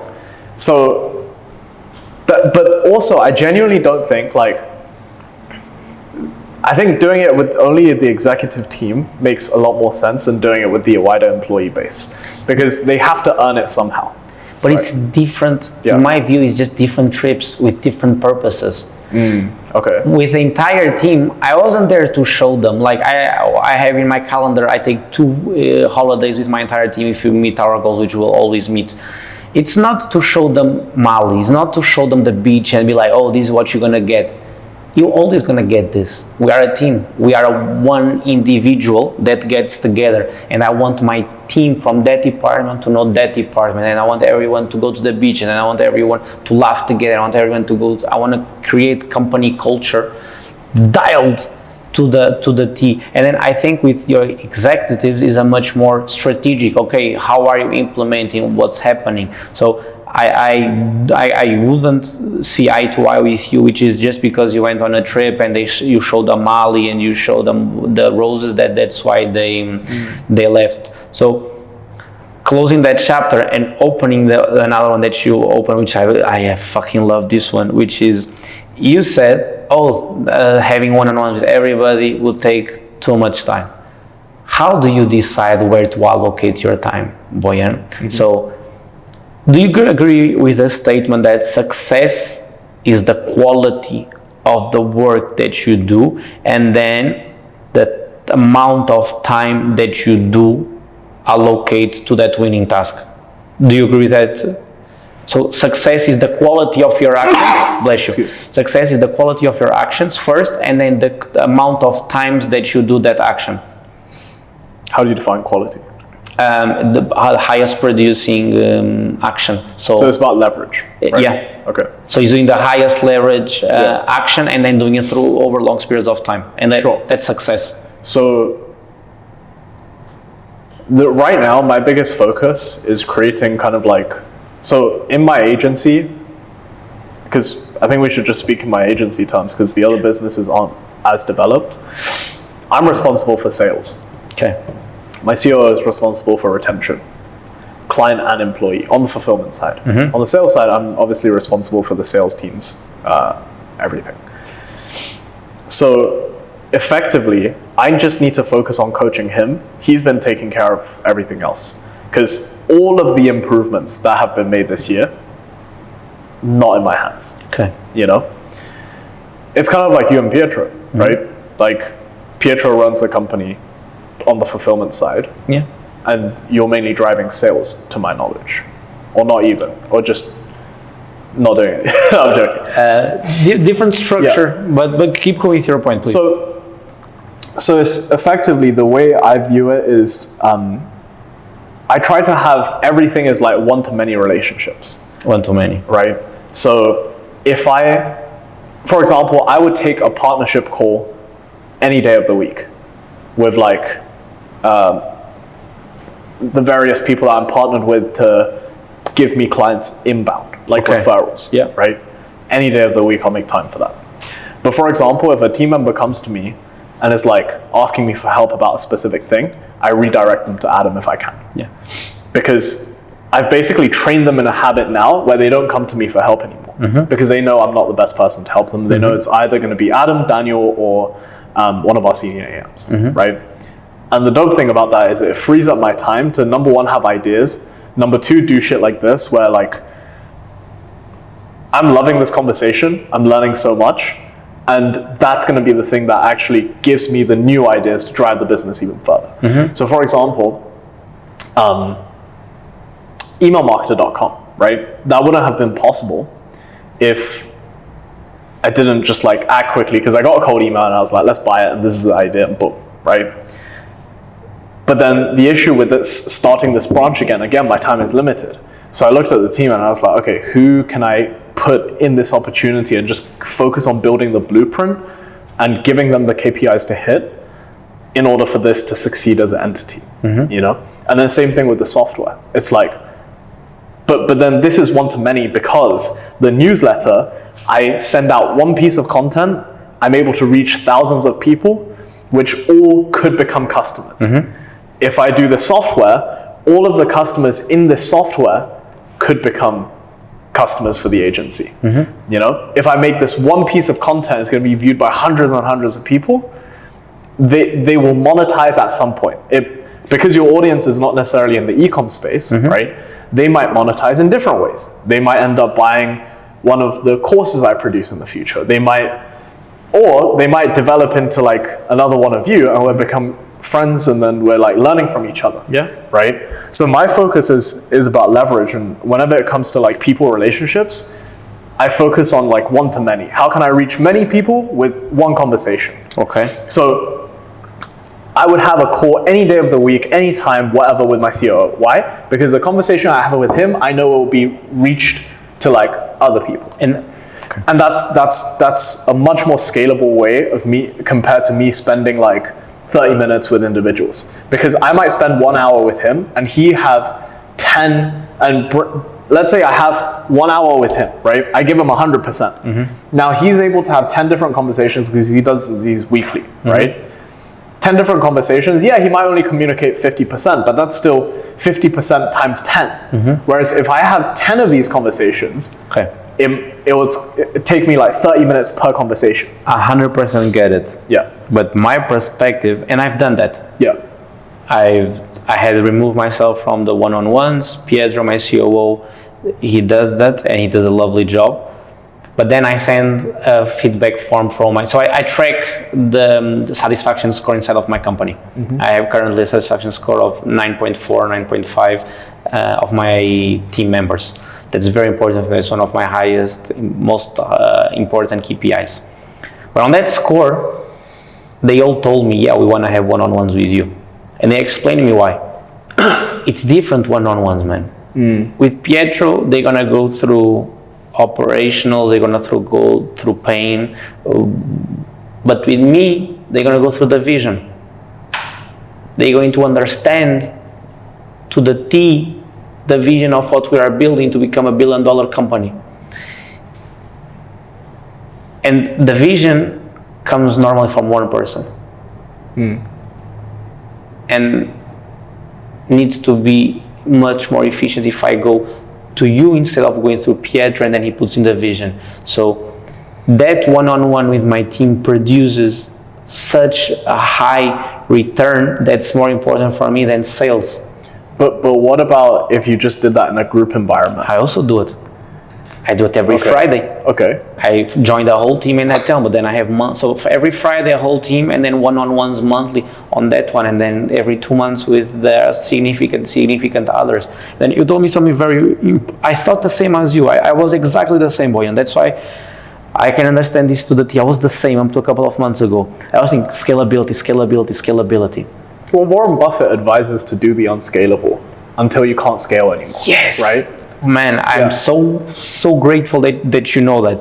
And that's exactly what I changed, is that, but it's scalable to a point and then it's no longer scalable, but that's fine because that's what's going to drive my company from point A to point B the most efficient way possible. And then I'll regroup and I'll see what's scalable at that time. And then I was thinking the same. I was looking at efficiency, how many times I'm spending, but then I'm like, but this is the highest producing allocation of my time.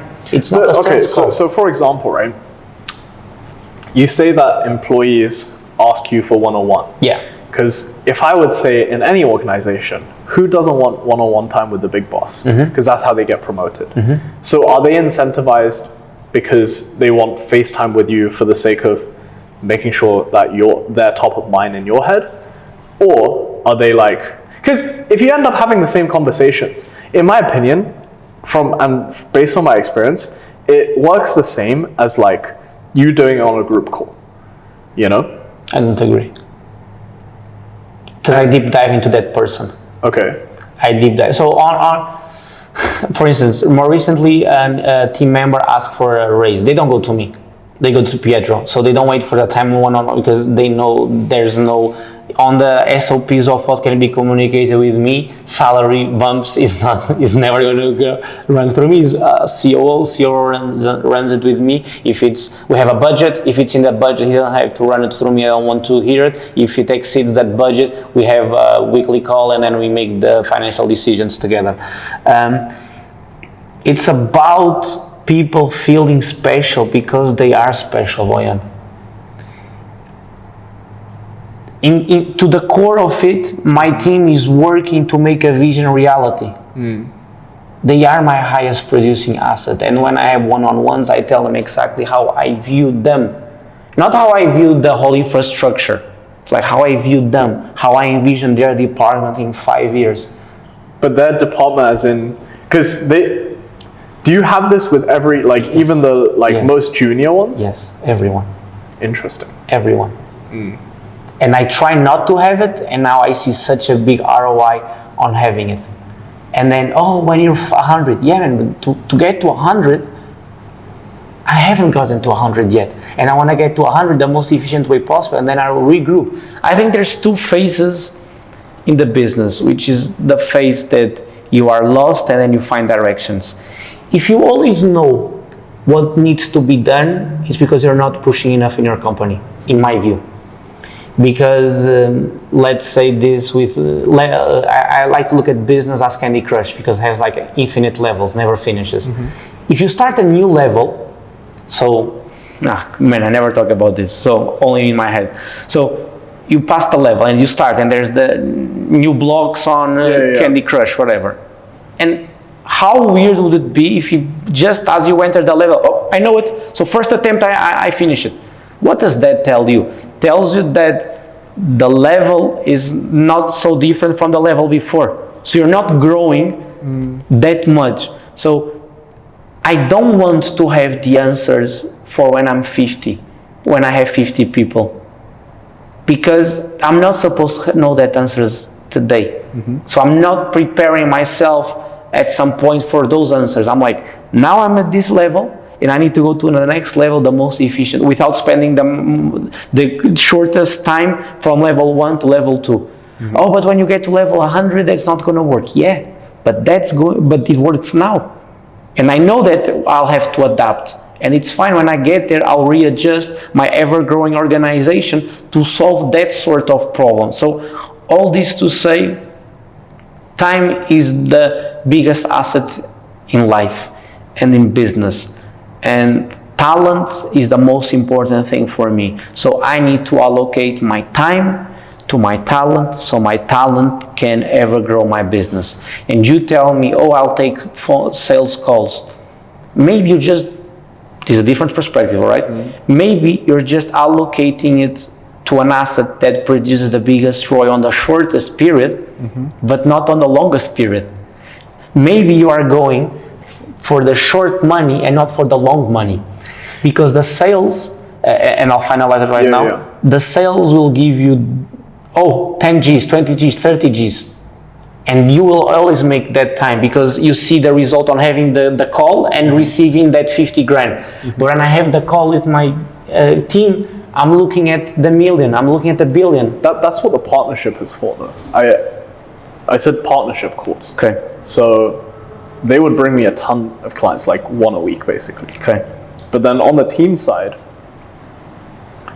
I think the biggest thing I took away from this is I'm going to have more one-on-ones with the strategists. But I still really, really believe that you've got to be selective. Okay.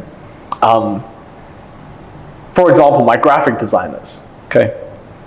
There's no point in me having one. They are full-time or part-time? I don't do it part-time. Okay. Full-time.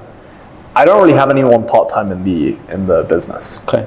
Because I don't like part-time people, because like There's no part-time to success. That's what I say. no, but there's also they're not very committed. Yeah. Because I wouldn't be committed to a Yeah. like why would I try to give my all to build a part-time a vision part-time? Yep. You know. So I think you still have to be selective. I think fundamentally we actually agree on the same thing. It's just that like the way we perceive leverage to be different, but also we're building very different companies. Because you want to build scale. Your goal with Scale Labs is a lot bigger than my goal with my email agency. True. You know? So I think you need to build it differently. My email agency, the way I see it is like, I'm going to be able to hit all my goals on my current path. Because I think you have to be goal oriented, right? If you constantly just like are expanding your goals, the way to grow to a 100 mil company is different than a bill company or like a 10 mil company. I think the email agency is a 10 mil company. Okay. Don't think it has potential for 100. But with my end goal of 100, I can stack like 5 of these 10 mil opportunities, and then it will compound itself to 100. Okay. Valuation. So, no, just like it's to make 100 revenue. Exactly. Yeah. Exactly. And that's the way I see the company. Okay. And yeah, so if I'm trying to grow to a 100-person organization, it's going to be different, 100%. On the scaling, and now I'm going to open a subject that's, I want to say my favorite. Everything that's business related is my favorite, all right? Yeah, but, yeah. By the way, one thing I will say though is like the amount of growth you've had has been insane. Like the difference between our conversation in January versus now, like genuinely hats off to you. I feel like that's because you guys have, I think, like 4 or 5x'd since then. Yeah. And we've only 2x'd. Yeah. And that's the biggest difference. Appreciate it. So props to you on that. Thank you. Growth. If you don't have sales, you don't have anything. First you solve sales and then you solve everything else. What's stopping you? And also, I also wrote down, I don't want to say what is it, but I want to say it later. Like I also wrote down what you told me when we were in the desert. You are in the list of how you're going to grow. And I said, fuck man, he's looking at the growth this way. I need to like times 1,000 my own company. So my question is, what's stopping you from 2 times, 5 times, 10 times? What's your vision on growth and on sales growth, and how much does inbound, how much outbound weighs in the leverage? What do you mean? Well, first question, what's stopping you from making 5 mil next year? I think I'm going to do 5 mil next year. Okay, what's stopping you from making 10 mil next year?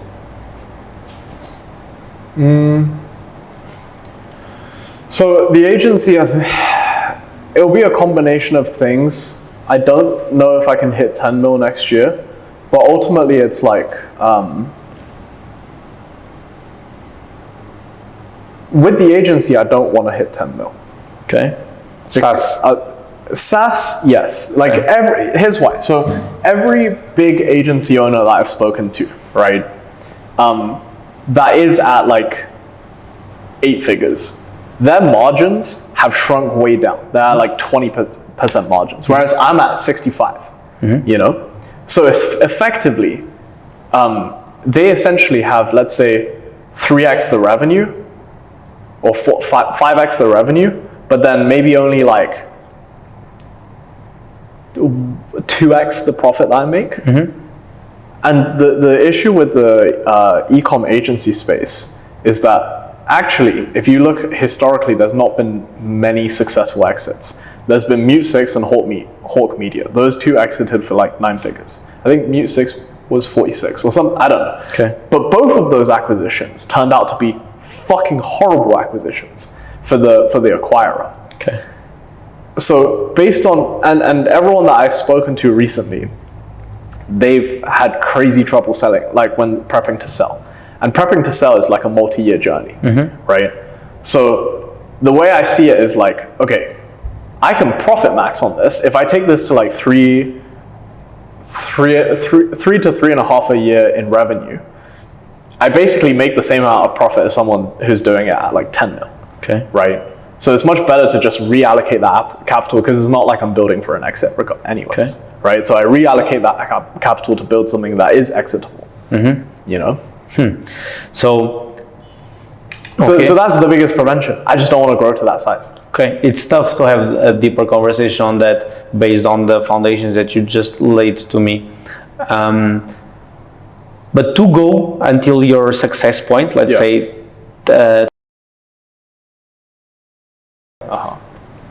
what's the most efficient path that you believe? How do you structure your organization, the sales department, to be able to hit it? How are you viewing it today of what you want to build in 2025? Sure. So doubling down on inbound for sure. How? Okay. So right now, most of the inbound coming from YouTube are men, right? Male entrepreneurs. I believe that in the online brand space, the split is probably more like 80-20, right? 20% female, 80% male. Okay. I'm capturing pretty much only male right now. So what I'm going to do next year is I want to launch a female channel. I have like a bunch of ideas. So basically a female version of what I do on YouTube. Okay. Teaching Klaviyo. Yeah. That's one way. Another way is the newsletter. So all of these are just like, I'm focusing on building out one-to-many acquisition channels, as opposed to just like, okay, scale cold email. Yeah. Because I think e-com cold emails is just very difficult to make work. Like we're sending 250,000 a month. Yeah. Including follow-ups, I think. And it's just very difficult. It's not the highest leverage. No, because because the total addressable market is maybe only 500,000 stores. Okay. And we can run through, let's say, 50K to 100K in a month. 5 months, we've exhausted the whole market. Yeah. Right. So the way I see cold emails and outbound is more like an awareness thing, because if I make awareness good enough on the organic side and the paid side, it feeds into inbound. It's like all this big flywheel, right? So my focus is going to be on the inbound side, where I just build out different traffic sources. So for example, that's why I'm very open to the Zendrop thing that you told me about, right? Because it's like, I've already exhausted all the Klaviyo keywords. Let's start dominating others. You know, Zendrop, Attentive, Omnisend, like a bunch more, right? Which all ultimately will feed back to the core thing. Okay. Can I give you a perspective on how I would view it? Yeah.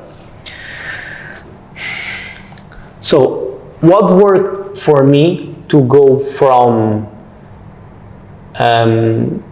10K to 100K plus in less than a year and something is I chose one source and I applied the most volume possible, and then I just so you've run down that your thumb, you know exactly. So I keep all these scores, so I know what's my total obtainable market. Then I see how much is it actually feasible for me to close, because just because it's obtainable market does not mean you can actually close them. You can say, oh, Apple is a potential client, but then you're possibly not going to close Apple. So I would always look in the calculations. Okay, this is how much money there is to be made. But if you're able to double down your conversion rates, for instance, I track down everything that I know, but I track down sales qualified leads, marketing qualified leads, conversion rate of all of them.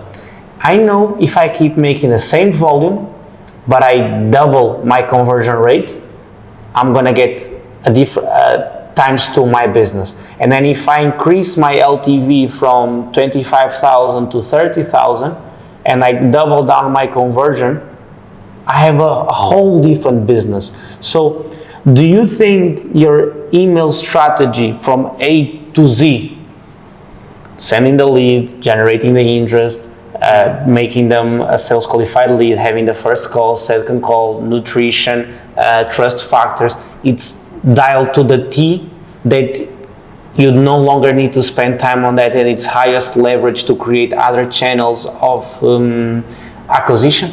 No. Okay. So I'll give you Hormozy said something that I really like, or it was Layla, I can't remember, but it was like 0 to 7 figures, just one channel. Yeah. One channel, one product. And that's what we did, right? Yeah, one avatar. So channel was, well, actually 0 to 10, it was emails. 0 to 30, like even. 0 to like 20, let's say. Okay.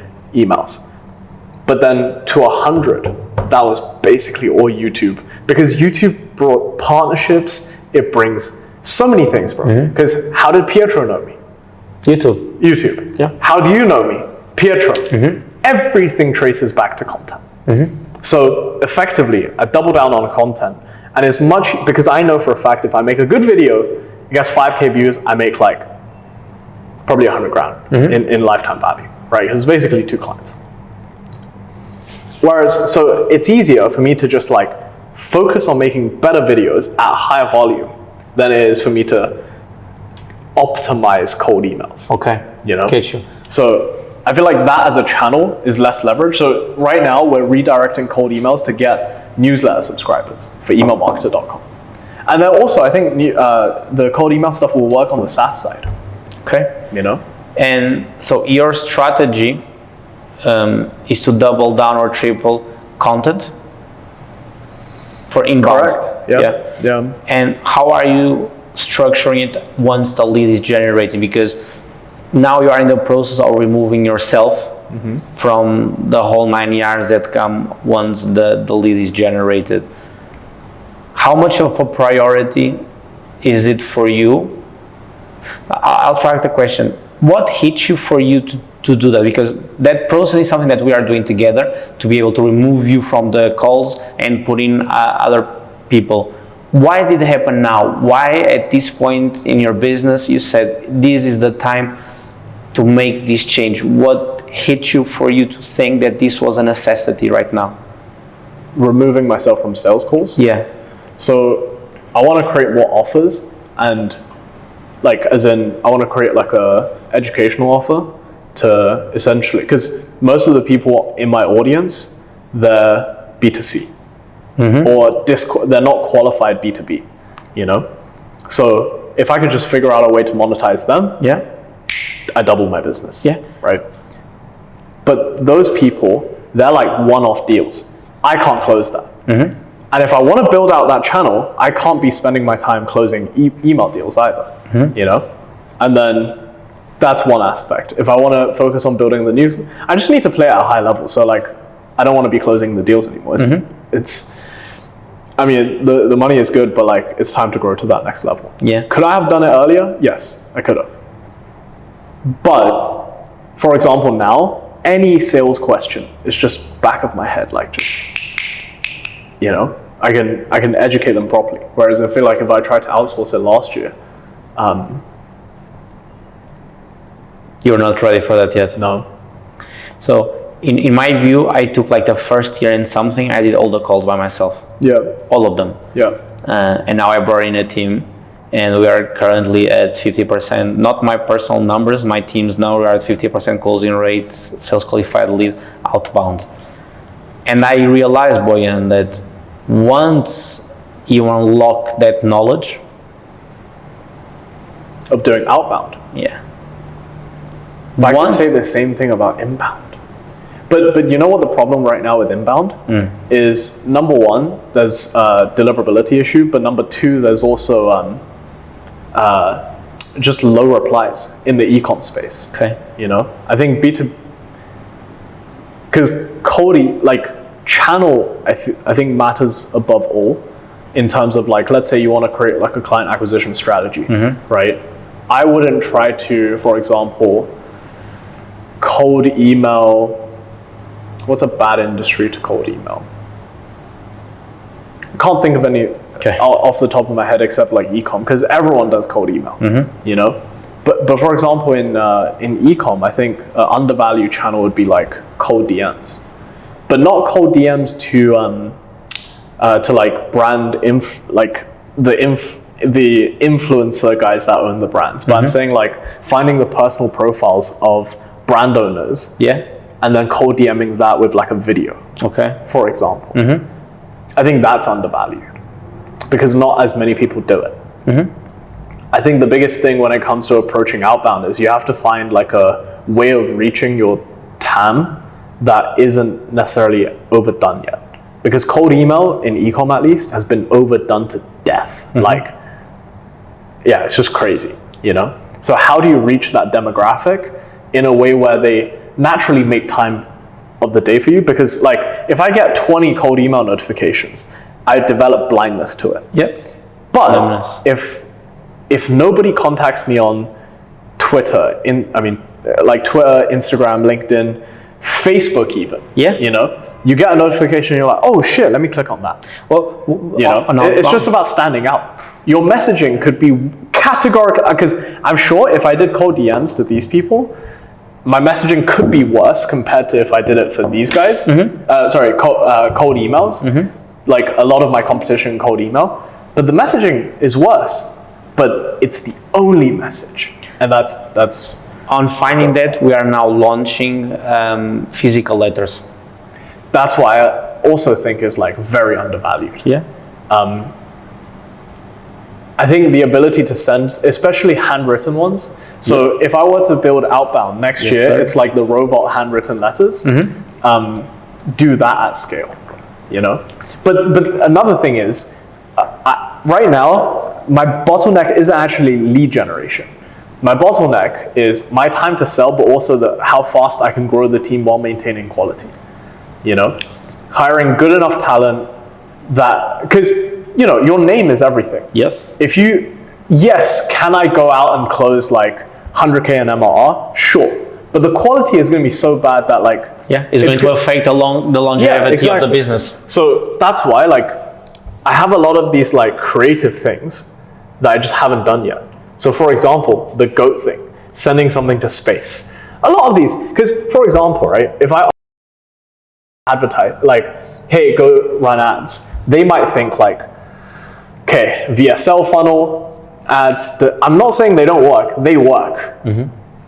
But I would approach that problem and be like, let me send something to space with one simple message and engineer it in a way that it reaches a lot of people. Because who do people want to work with? Like the guy that just is the 50th VSL they've seen over the last 30 days, or the guy who goes to space. Exactly. Yeah.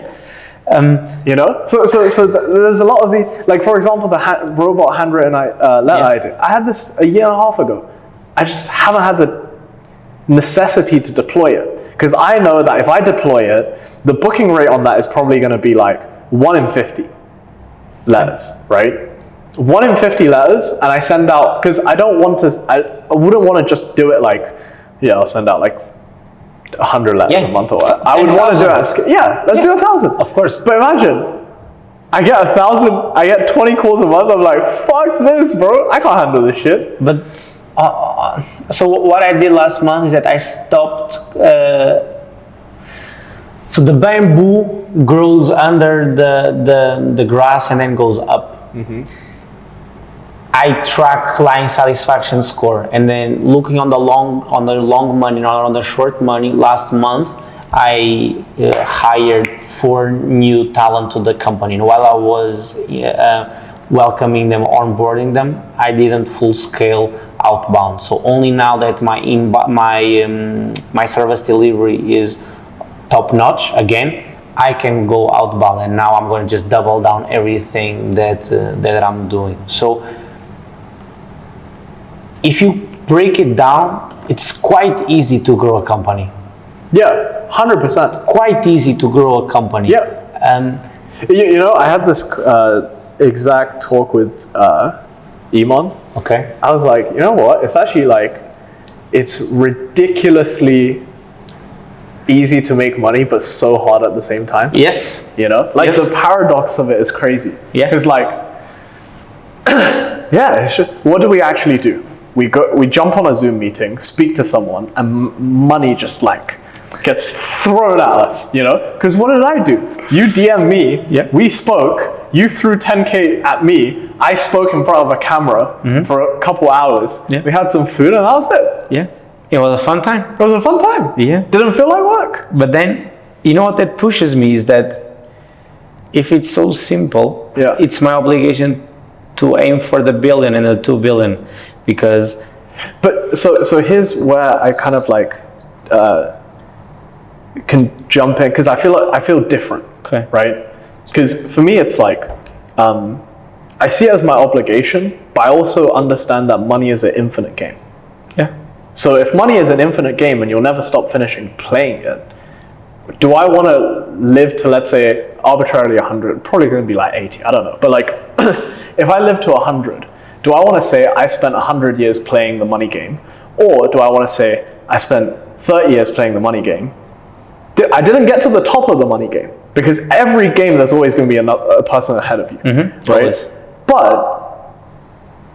I spent 30 years playing the money game, I spent 20 years playing the dad game, and then I spent 10 years playing like, I don't know, like a fishing game.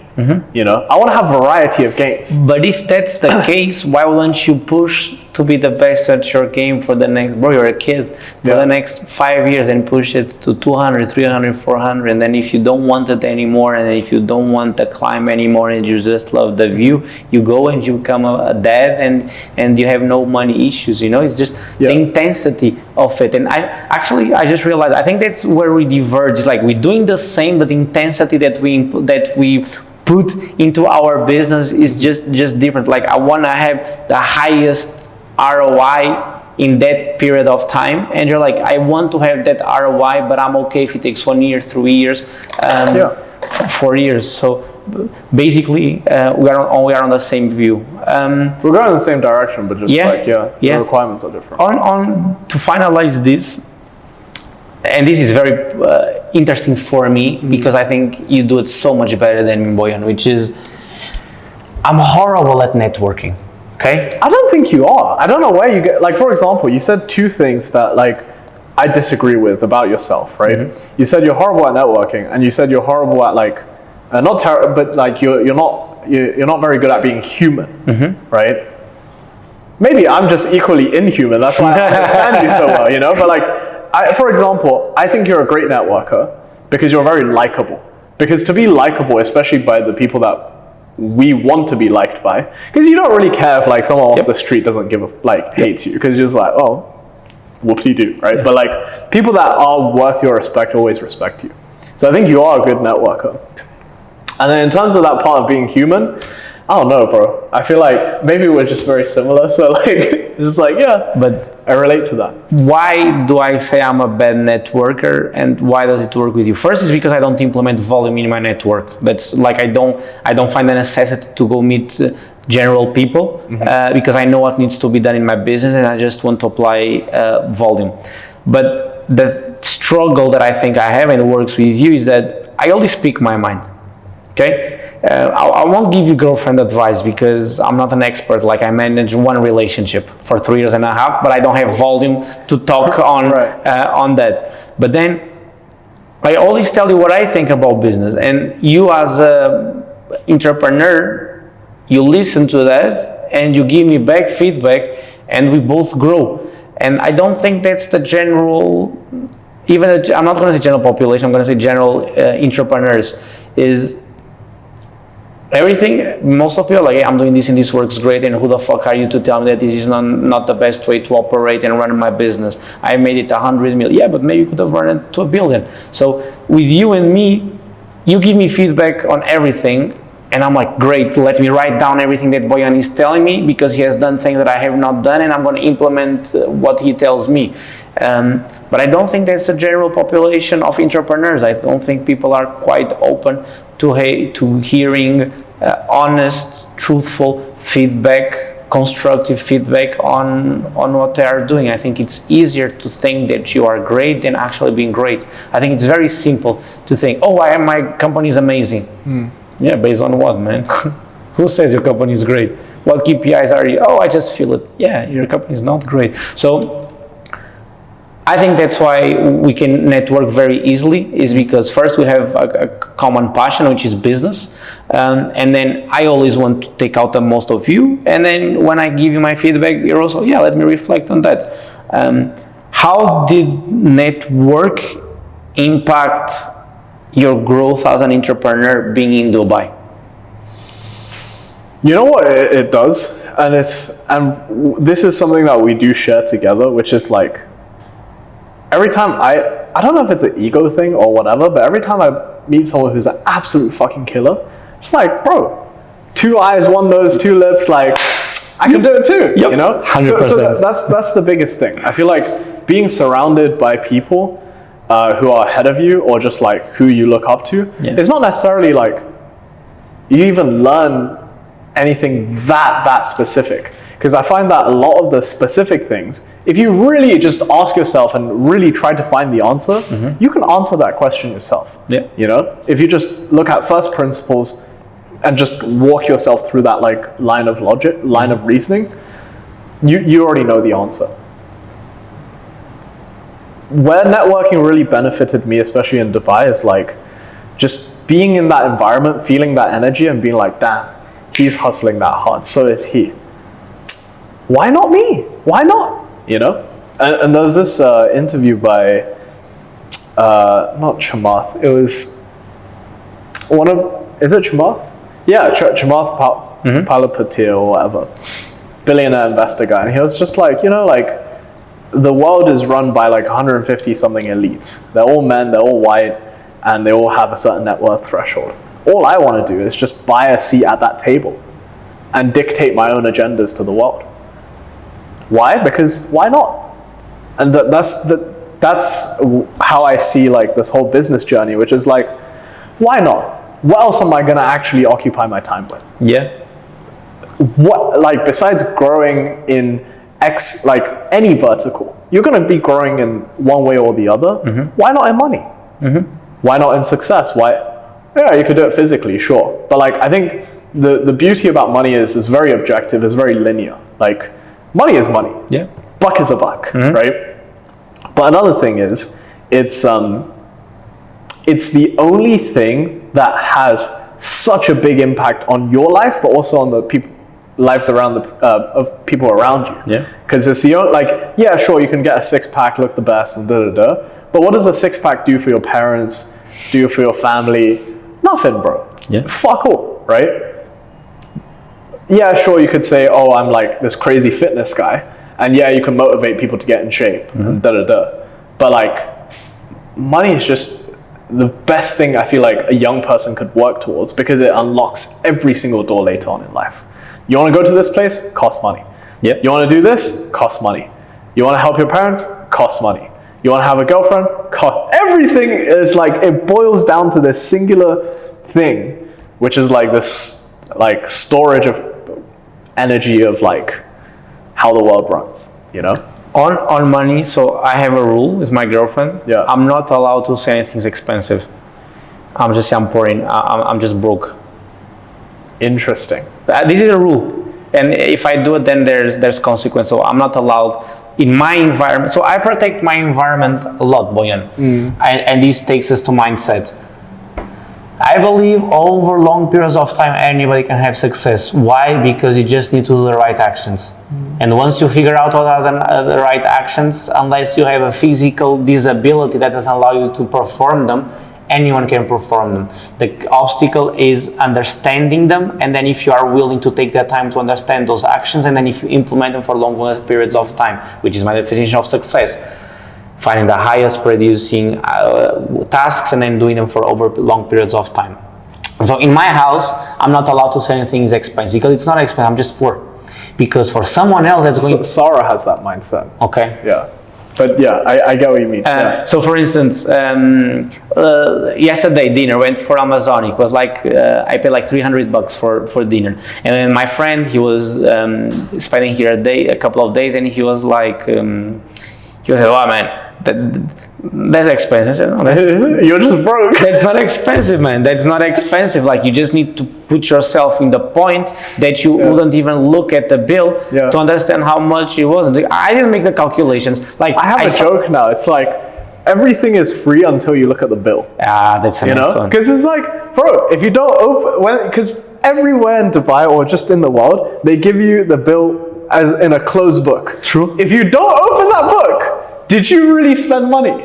No, not really. Well, I mean, you did, but as in like, What if it doesn't make a dent, it's fine. in Dubai, because it's in dirhams, I need to make the calculation. So I don't make the calculation. No. I just pay, and I always use my Apple. Oh, I make the calculation. I'm actually a very cheap guy. I'm not gonna lie. Yeah. Yeah, but being cheap or not being cheap is different. If you go to Amazon, it doesn't not matter if it's cheap. You already order it, so you're just gonna pay whatever. Yes. It's on the bill. So there's no point to be if it's this amount or that amount. But coming to that mindset, I think everything is mindset. Yes. Right? I think first you need to believe it, and that's what you even said about journaling. You said I wrote it down because I didn't see people doing that, and I couldn't believe it. And looking at someone else and say, you can do it, you have 2 arms, 2 legs, 1 head. So everything is mindset. If we agree that everything is mindset, and then we just allocate our mindset to business, and then we become the best version of ourselves, how do you get mentally stronger, Boyan? I think it comes with time, bro. Okay. Yeah, I think it comes with a lot of time. I don't think mental strength is like something that you could just like meditate and your mind becomes tougher. I think like you encounter more problems, and the more problems you encounter and the more problems you fix, the stronger your mind becomes. Yeah, because what used to cause me stress, like I literally had this thought yesterday. I was driving back from my friend Charlie's house, and I was thinking like, I'm not gonna lie, if I had to do what I'm doing this month and facing this month last year, or like fucking hell, like 2-3 years ago, I'd have a mental breakdown, right? But it's not something that I like actively, I don't know, train myself. It's just any problem that comes, yep, I can deal with it, throw myself into the problem, I figure it out, you know? And then you end up building the strength. Yeah, you end up callousing your mind over time. How I view this is first I think I 100% agree with that. It's basically it's just facing it. Yeah, because you can't simulate the problem. Exactly. You can think, when this happens, let's say, if my wife cheats on me, I'm gonna feel this way. But until it happens, it's like Mike Tyson says, right? Like everyone has a plan until they get hit in the face. Exactly. Yeah. So I agree 1,000,000% that the first is just doing it and implementing so much volume that shit just gonna happen. But then the second thing that I do is this is very personal, I take ownership of everything that happens in my life. Absolutely everything. I never blame anyone except myself. Yeah. Zero. Even my team, this happened, my fault. I didn't train, I didn't recruit, ultimately I didn't fire early enough. I believe as a man, as a hunter, it's my obligation just to look in the mirror and say, I'm owner of my actions. So if my employee screws me over, that's my fault. Yeah. If my client screws me over, that's my fault. And I remove I try, and I think I'm quite good at it, and that's why I sometimes think I'm not that human anymore. It's because I remove my emotions from my thought process. I have an obstacle, I need to come up to a solution. If you take out the emotional side of it, I think it just makes it so much easier, so much clearer. I think emotions are a kind of fog, it makes your view foggy. So I try to remove that when I'm making my decisions and facing my obstacles. So for instance, if I make a mistake that costs me 100 grand, I think, realistically, how much? 50? Or that. I always think, is it realistic to say that I want to grow $1 billion valuation while not hitting 100K mistakes?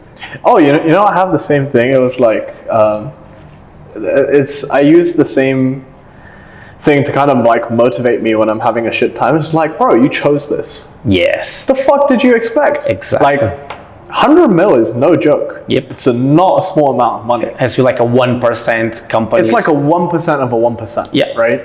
And you thought it was going to be like easy? Peach day? Yeah. It's like, actually, you know what? If you really like truly understand the extent of your goals, what you're going through now is actually easier than what you should have expected. You Yes, know? yes. Because if you come up from zero, you thought it was impossible. Yeah. And now you're doing the impossible. And yeah, the impossible is supposed to feel fucking hard, you retard. Like, so I have that like conversation with myself. It's like, yeah, so what, you lost XYZ? You're supposed to. Like, I say two things on that. First, I tell myself, nobody told me to be an entrepreneur, and then nobody told me to be a successful entrepreneur. So it has to be, it just consequences, natural. Yeah. On reflecting about your life, do you agree that the life that you have today is the life that you dreamed about 5 years ago? bro, it's more than what I dreamed about. Okay, and it's more than what I dreamed about, like, ever. Okay, and Yeah. if that is the case, which I know it is, Yeah. Why keep pushing? yeah, Is why not? That's literally the only reason. I have no reason to be honest. Like, does 100 mil net worth mean that much to me? No, but why will I not do it? What else would I do? It's more about like the lack of alternatives. You know, if I where to allocate your time? yeah, like, what do you want me to do, bro? You want me to sit at home, be a fucking waste man, and just like Watch do Netflix. yeah, like, okay, I could go to the gym more. I could probably train running more. I could do like Thai boxing and stuff. But not 12 hours a day every single day. No, like I could do those things maybe like 3 hours tops. Yeah. The fuck, I could travel, sure. I've been to enough places. Every place is the same. You go there, it's either you go there for nature or you go there for city, right? But at the end of the day, it's you choose between nature and civilization with every city. So actually what it really boils down to is you end up going, like now I only travel to see people because the people is what makes it special. You don't go for the places, you go for the people. No, because that. I had Italy with Sarah not too long ago, like a couple of weeks ago. Oh no, sorry, I was in Croatia and I called her on my run. I was like doing a little 8K and she was like, oh, how do you like Croatia? How are you finding it? And I was like, I literally just joked. I was like, you know what? It looks like every other fucking European city. Because everywhere in Europe basically has very similar aesthetics. You go there, there's like cobblestone streets, it's by some harbor, there's restaurants, people are smoking cigarettes, a lot of white people walking around having pizzas and shit. It's the same thing. You look over there, there's mountains, you look over there, see there's some boats here. Lots of ice cream. Yeah, lots of gelato, Yeah. authentic Italian, Spanish. It's the same. So it's a people. It's people, bro. Like, I went there to see the people. You're here to see me, and you're here to see a bunch of people in Dubai, like you told me. Yeah. You didn't actually want to spend a fucking month here. Yeah. But like, why'd you do it? For people, Yeah. for your wife. Yeah. You know? Like, I just, why am I going to London? Yeah, it's not for the weather, for No, sure. it's to see my friends. Like, I want to have a conversation with him. I want to go grab a coffee with them. Like, just hang out, you know? On people view, and I like that. I never thought about it that way, but it's 100% true. How do you choose which people to spend time with? Because Yeah. I'm gonna take if you have two, I have one. I'm gonna do you check. Over the time, I removed people Yeah. from my life because basically I upgraded myself. Not talking about the others, I'm talking about me. Yeah. I upgraded in a category that I really love, and I just keep pushing.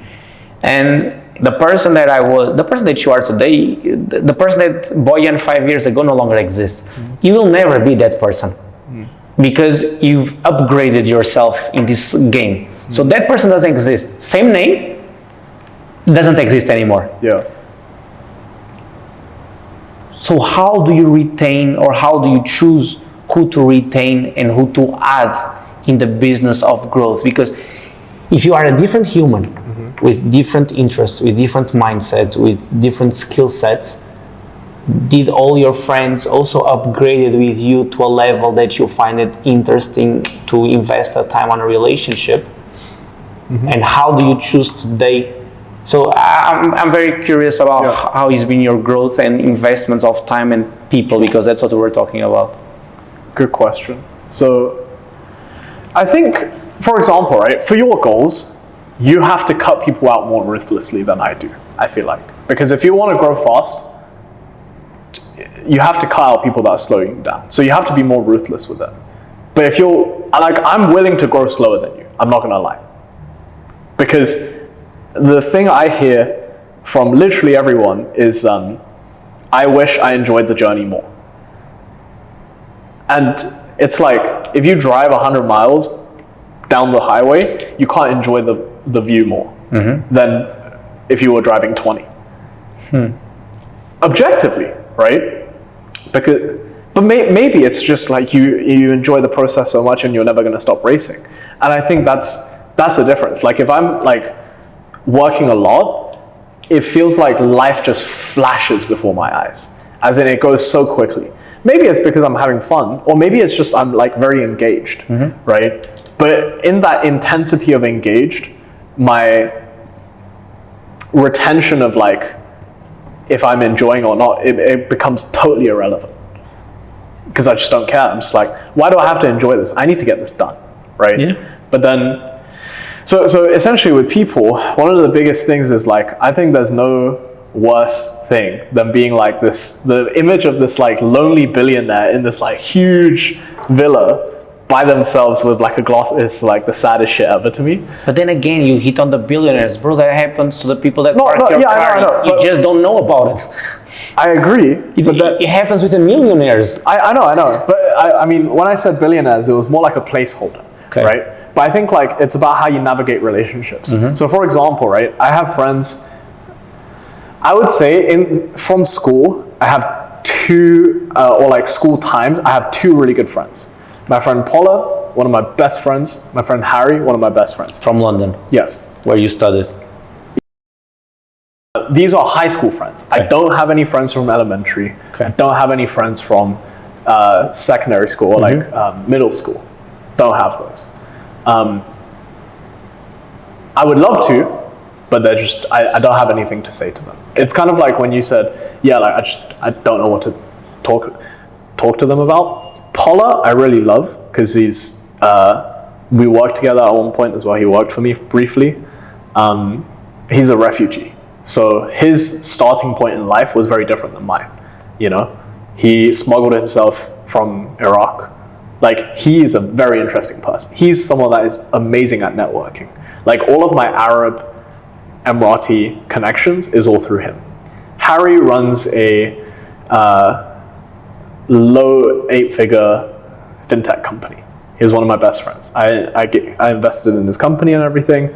He's been working at a hedge fund since he was 16. So those are the only two friends, to be honest, from school. There's also like, for example, like my friends Sid and Borak, but like to the degree I'm close with Harry and Paula is a different level. And it's only because they also upgraded themselves. Exactly. Well, they have two, but their path is very different from mine. So I can relate less because Paula does the recycling business and Harry does fintech, right? So at the end of the day, the common denominator is business. And now I have a lot of friends who come from a lot of like, let's say like family wealth, right? I find them very interesting because they grew up in a totally different environment. They can show me how to enjoy life more. Or like, they teach me how to like do shit. Like for example, right? Smoke a cigar. Yeah, well, not specific, but for example, they showed me how much I enjoyed island hopping on a boat or a yacht. I love that shit, bro. Like you go to a different place, you snorkel, and then you see the different types of fishes and like all of this shit, right? I love that. That is something that I really, really enjoy. There's very few activities that I can say I genuinely like fucking love it, and diving's one of them, right? And I feel like, you know, as you progress in life, as long as you can tell someone's not like pushing you down. Yeah, I think you should keep them because like keeping them doesn't mean you have to allocate like a ton of time towards it. It's more just like being kind of strategic with it, right? So for example, with Paula, I would call him once a week for like 20 minutes while I'm running or something, just to keep that related. Because I know that if I'm in London, I would love to see him. We're gonna go walk around, have coffees, and just like talk about life, right? Because I find that aspect to be deeply enjoyable as well. I love about life.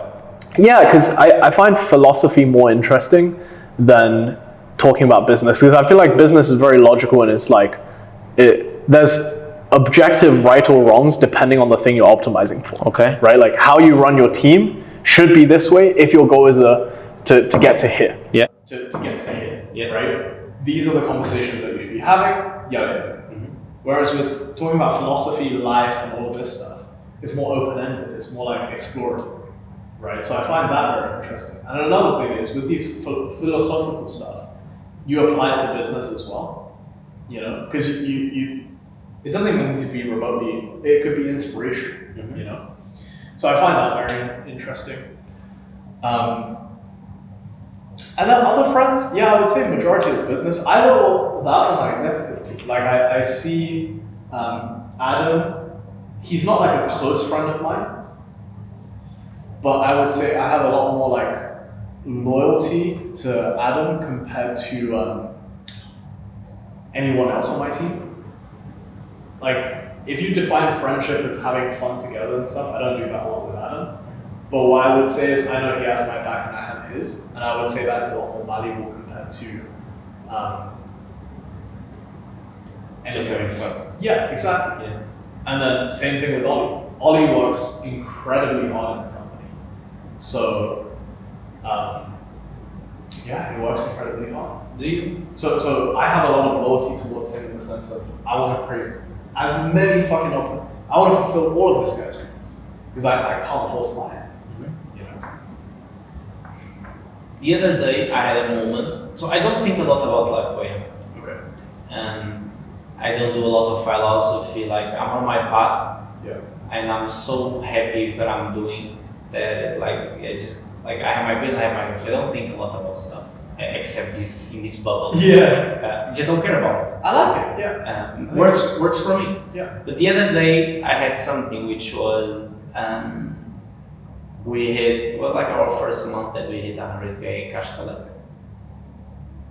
That was fun. And I wanted to send it. I took a screenshot and I was about to shoot it to a friend of mine. And I was writing the message. And then I stopped myself. I said, man, I can do this.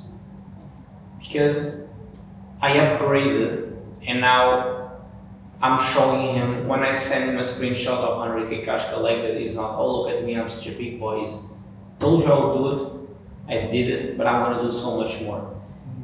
And there's levels. If you're making 100k and your friend is doing 1k, 2k, just levels of life. And he's miserable at his job and you're happy, and I don't think he can relate, and it's not fair for you to expect him to be happy for you. No. He will always look and be like, this motherfucker is. But then, for example, when I told you how much I was charging and how much I was doing, you saw that as inspiration. Yeah. Were you happy for me? No, I don't think so. I don't think you really give a fuck. But later when you bought, Yes. But that was because you grew. But Yeah. the point of you telling someone this is you need to understand like how they probably would interpret it, right? Like for example, if I know, like I have these school friends that I would never tell them anything that I'm doing. Like period. Okay. The ones that I told you about the other day. Yeah. Right? Why? Because I know that it wouldn't help inspire them. It wouldn't help. Just put them down. It will just Yeah, like it'll make them feel like shit. Like, you know, like they're saving up for a holiday. I'm just like, yeah, been there, and it didn't. You know, like just shut the fuck up and just let them have their moment and enjoy it. You know, because like, the fuck else are you gonna do? And You know. so it's very tough to keep relations with people that don't aspire. I have tough times having relationships with people that don't aspire to be the best version of themselves. I agree. I don't have anyone like that. Zero. Because I just get pissed off at them. I'm just like, you could be so much more, and look at you. But I say that to myself. Yeah. And that's why I keep pushing myself. Because I know someone looks at me and be like, you dumbass, you're only working 12 hours, you're only doing this and only doing that. You have so much more potential to be making a bill, 2 bill, 10 bill, and you're not doing it. So I have that pressure on myself, which is, I don't want to be that guy. I don't want to, the same way, and I'll leave you this to finalize for today. The same way you look at your colleagues from school, I know people look, some other people that are 100 times in front of me, look at me. And I can't deal with it. And I'm like, what I'm looking at them, maybe I should be looking at myself. And then that puts me the drive and the pressure to be the best version of me, because I also think I can be way more disciplined. I can be doing so much more, and that drive comes from my inside and doesn't allow me to spend a day watching Netflix because I blocked someone. But you know what it is? I think it's just because we have really big egos about ourselves. Okay. Because like a lot of people, not in our circle, because I think we're also in a bubble. Right? True. Like, it's just because we're very ruthless with like, yep, you're not on our wavelength, out of the group, you're not coming to deal with us. Yeah. Right? But I do think there's a lot of people that's just like, they don't have this ego about themselves, like, I need to be the best, I need to get. Like, the idea to you and me of like a 10 mil, 100 mil person looking down on us, be like, look at these fucking retards. Like, just like how we look at like regular people, not in like a mean way, but I say it's just like, not the best version. Yeah, like you see through every limiting belief they have, and you're just like, yep. We have someone that's like 100x us, and it's just like, bro, can you believe like they're still selling like 10, 20k? Yeah. Like, what the fuck is wrong with them? Like, what retards, right? 100%. But for me, it's just like, I look at that and be like, yeah, you look at me this one day, but one day. Yeah, I'll get it. Same when I told you I saw you, I'm like, yeah, you're doing that? Okay, we're gonna talk in 6 months. I wanna get back to Dubai and I'm gonna show you that I pushed that. And to finalize, so I had that call with the investor that did 2 meetings on the 2 business that ICPs, IPO. And then I've been hanging around with an entrepreneur, and I told you, I'm not gonna say his name, he's a CEO and founder of a company doing more than 100 mil revenue yearly. This is not bullshit, like I told you about it, like this person exists. I look at them and I wanna get to that. Like, that group is still so far from my reality that I want to introduce myself in that circle, you know? Yeah. Like for me, I work because it's a lot of it is like curiosity. Because sometimes I think about billionaires and just like, you know, like me and you were having this conversation. I wonder what the fuck they talk about. Exactly. You know, like what could they? Because I don't think they're talking about 100% like really high level business. Mm-hmm. I think it could be like. I think they still have the same problems with like their wives and whatever. Yeah. But like sometimes they might be talking about a problem so big that we can't fathom. Like for example, the risk of like nuclear warfare and the moves they're making to prevent that, or something. You know, like or like. Yes, I get it. I don't know what you don't know. I have a podcast where I put audio, and then someone the other day shot me a comment saying like, deep shit, loved it, didn't comprehend a big chunk of it, but still got knowledge. Yeah. And that's what I think about that circle. Hey, it's like, if I was in dinner with them and they were talking between them, I could get a glimpse of what they were talking, but I'm sure there were things that was not going, like I never thought Do you about. watch all in podcast? All in? Yeah, so it's like 5 billionaires who are all friends. No. And they just have a podcast together. Oh no, It's so good, bro. It's David Sachs, Chamath Palihapitiya. There's like 5 different, you know, CEO of Y Combinator's on the Okay. What do they talk about?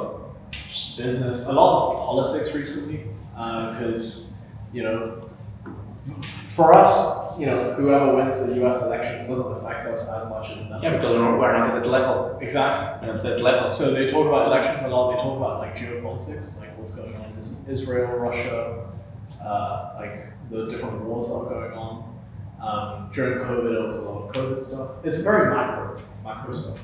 not super not helpful, but very interesting to see. It's how they play their chess. Yeah, It's how they play their chess. literally.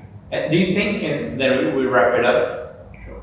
do you think it's possible to be at the table if you're not adding value? Because, No, yeah. no, like 100% not. Like if we try to sit at that table, they're just like, fuck this guy doing it. Like, The same way that if I record, who let him in? Who let bro in the chat? even the same, like I was talking with you, and today we were supposed to grab lunch with the girlfriend, and then you're like, bro, fuck lunch, let's get on a podcast and let's talk, because you and me are at somewhat similar stages, and you can look each other in the eye and deep understanding and take things from each other. But if I was here, and I would just be like, yeah. You're great, man. Tell me more. Like 10 minutes in, you'd be like, bro, I'm not taking anything, absolutely anything about this. So there would be no communication, there would be no circle of interest. So for anyone watching, and I get asked this question a lot, which is, how do you meet these people? Bro, you just become them. It's true. You just become Or them. you show your potential to make them want to help you. I think so. I think there's two views, and then this is the last one. Okay. So for instance, I don't do a lot of network. Portugal is a small place. And I'm not going to say friends because I don't have friends, but clients and people that I meet. I have very little, I have 4 friends in life. Yeah. By the way, my definition of friend is if you get invited to my birthday dinner once, you're getting it for the whole life. I don't have like, this year is 20 people, next year I'm going to cut it to 10, and there's no new additions. Like if you go once, you go for life. That won't happen. We didn't spend so much time this year. Like that for me is it. I literally think it like that. Pietro has not been invited to a business dinner of mine for my birthday yet, but he's making his way, and I probably think in 1 year, maybe 2 years, he's gonna get an invitation. Do you take birthdays seriously? No. I don't. No, I don't care. But it's the intent. It's like, okay, I'm gonna meet with a bunch of friends. And who am I going to invite? And it's been like the same people for the past maybe 8 years. Oh, okay, I see what you mean. It's not making a fuss out of it. It's just like, who do I would want to spend it with? And it's the same 4 to 5 guys. I feel that I know what you mean because these aren't business runs things, right? Some, they do. Loosely. They're not like... Yeah, they're not in the same intensity. Yeah. I have the same, for example, Paula and Harry, they're doing very different things. But in terms of, for example, as a friend, I feel like I'm very low maintenance. I don't need you to call me. Yep. I don't need you to text me. We're friends though. Like if you need anything, let me know, right? If I need anything, I'll let you know. But this, we haven't seen each other for a year, so don't care, mate. I genuinely don't care. Like, what do you want? You want to go out for a drink? Yeah. Talk about what? Yeah, the fuck, right? I feel. But sometimes I like to kind of cosplay it. So for example, during that time with that employee, I had a very tough time dealing with it. So I was like, what would be kind of funny? I texted Harry. I was like, yo, bro, you want to go to the pub? And we went to the pub, had a pint, and I was like, damn, isn't it so cool how this is like, not cool, but as in it was like a very novel experience of because normal people have a tough time, they go to the pub, drink with their friends and bitch and complain about their problems. And I was like, let's try it. And it's like this cool little experience, I like this view. Yeah. Yeah, you have these little things that you have fun. My logical side won't allow me. But for you, but for me, it's just like you're acting, like you're acting out this frustration as how a normal person would do it, and then you suddenly find enjoyment in it because you know that you're not doing this seriously. I wasn't there actually because I needed it. I was there because it was like this is something to take my head out of this game. Because even if you think about it, you were with Harry, right? Yeah. He does not have more context than you on the situation. He has zero context on the situation. No. So I always look at it like... I don't know what that version looks like, but because I'm not that version yet, and I don't really know what it takes, because I think there's also multiple ways to succeed. Because there are other people that make it to 100 mil or even billionaire status. That's super loose and like you look at them and it's just like, bro, how the fuck did he do it? There are. And have you seen those people that are like super dialed into the like absolute T? Yes. Like for example, I don't know if like Elon Musk would be a good example, but who's like a really optimized example? Like someone like Warren Buffett or Charlie Munger, right? They do the same thing, same routine every single day, and they just do it multiple times. One business, 50 years, pick a really good leverage vehicle and done. Or 70, 80 years, whatever. But then you look at someone like Richard Branson or like Elon Musk. Elon Musk is going on Joe Rogan, smoking weed and drinking and like naming his sons like weird names. There's different styles to success. And that's the thing. I feel like you need to find something that suits you. So I don't necessarily know like what I will be like at that stage. Because it might be that to get to 100 mil, for me, I need discipline. Or it could be for me, for you, it might be that you need to relax as opposed to being super, super disciplined. I'm not trying to like put that idea in your head. Because I don't. But I think like the path that I'm going on will eventually get me there. And whoever I grow into, I'm okay with it. Okay. Yeah. I think for me, it's just, again, very emotional as me. It's finding more leverage, bigger leverage opportunity, which is inside scale ups, and being able to do it over longer periods of time. So removing more distractions from my day to day. And so I have a scorecard to make decisions in my life, which I want to turn it into a software, but it's very tough to make it into a software. Which is when people tell me, for instance, my friend that was here, he told me, oh man, let's go skydive. And I said, no, thank you. Because in my scorecard, that means nothing. Like, I won't take much enjoyment out of it. There's a risk, I'll die. There's 3 hours that I have to go there, then look at the instructor giving me, and then fly back. And those 3 hours can be allocated to my winning tasks. So I said no. Yeah, I had like a little curiosity on doing skydiving, but not enough for me to be able to let go of 3 or 4 hours of my day to a task that will not produce more ROI. So in my logical head, I just need to always find the highest ROI tasks and just remove everything that's not it. Literally just leave time for Katarina and that's it. The rest is like... Do you care about the plot? The plot? Yeah. What's the plot? Like the story aspect, you know? Like for example, why did I start doing spearfishing? Okay. Well, as in, why did I do the course? Because I want to. Does it bring ROI? No, probably not. But like, do I think I can still do business, kill it in business, and do spearfishing? Yes. But spearfishing brings you joy. Yeah. Yeah, I don't. Yeah, exactly. So that's the whole thing of like, I think that's why I'm very careful about like giving advice or putting Ideas. thoughts in people's head. Yeah. You know, because I think you're doing exactly what you should be doing, and I don't think you should deviate and become more like me. That's why when you said, oh, how do you have like these conversations with your girl and stuff, I'm like, I don't know if you need to, you know, because like it doesn't sound like you get anything out of it. Whereas I feel I like it, you know. Would it hinder my growth? Maybe, because we don't actually know. Or do you? I don't know, because are there billionaires? Yeah, but there's opportunity cost. Yeah. Oh, I hit $1 billion. Okay, but maybe you could have hit $2 billion. So sure, but then if your goal is only like $1 billion, it's not. Okay, then for me, I'm like, I picked a number which is 100 mil. Yeah. And I'm happy with it. Therefore, I'm cool. I won't believe that. I believe when you hit there, you're gonna want. I hope I'll be around to see it. I don't think that's gonna happen, Boyan. I mean, once I get to, I'm not gonna cap myself, but I'm gonna like, it's because it still compounds. Once you have that level of wealth, it just compounds. Yeah. I don't take joy. Nothing gives you.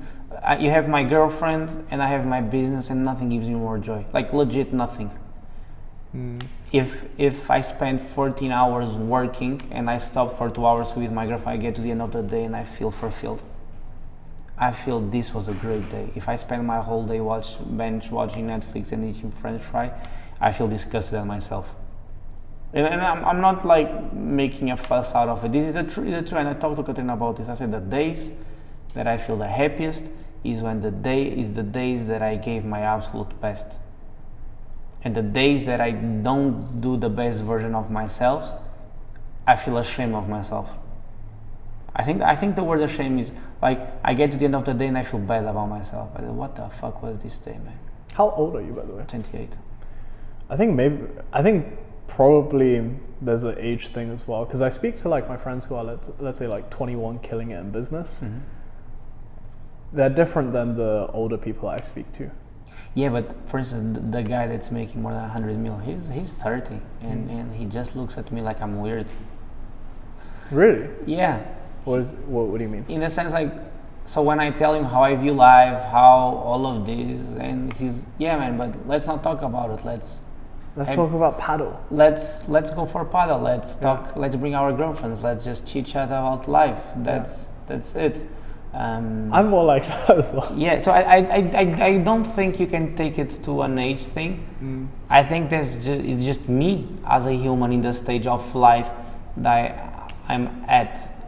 But for example, you see that it's like that guy makes 100 million and he's doing all of this. So therefore, my current path could get me there. Yes. I just need to pick the right vehicle. So when I went for dinner with him the first time, straight away after I left dinner, I was in the car, I was writing down everything that I learned on that dinner.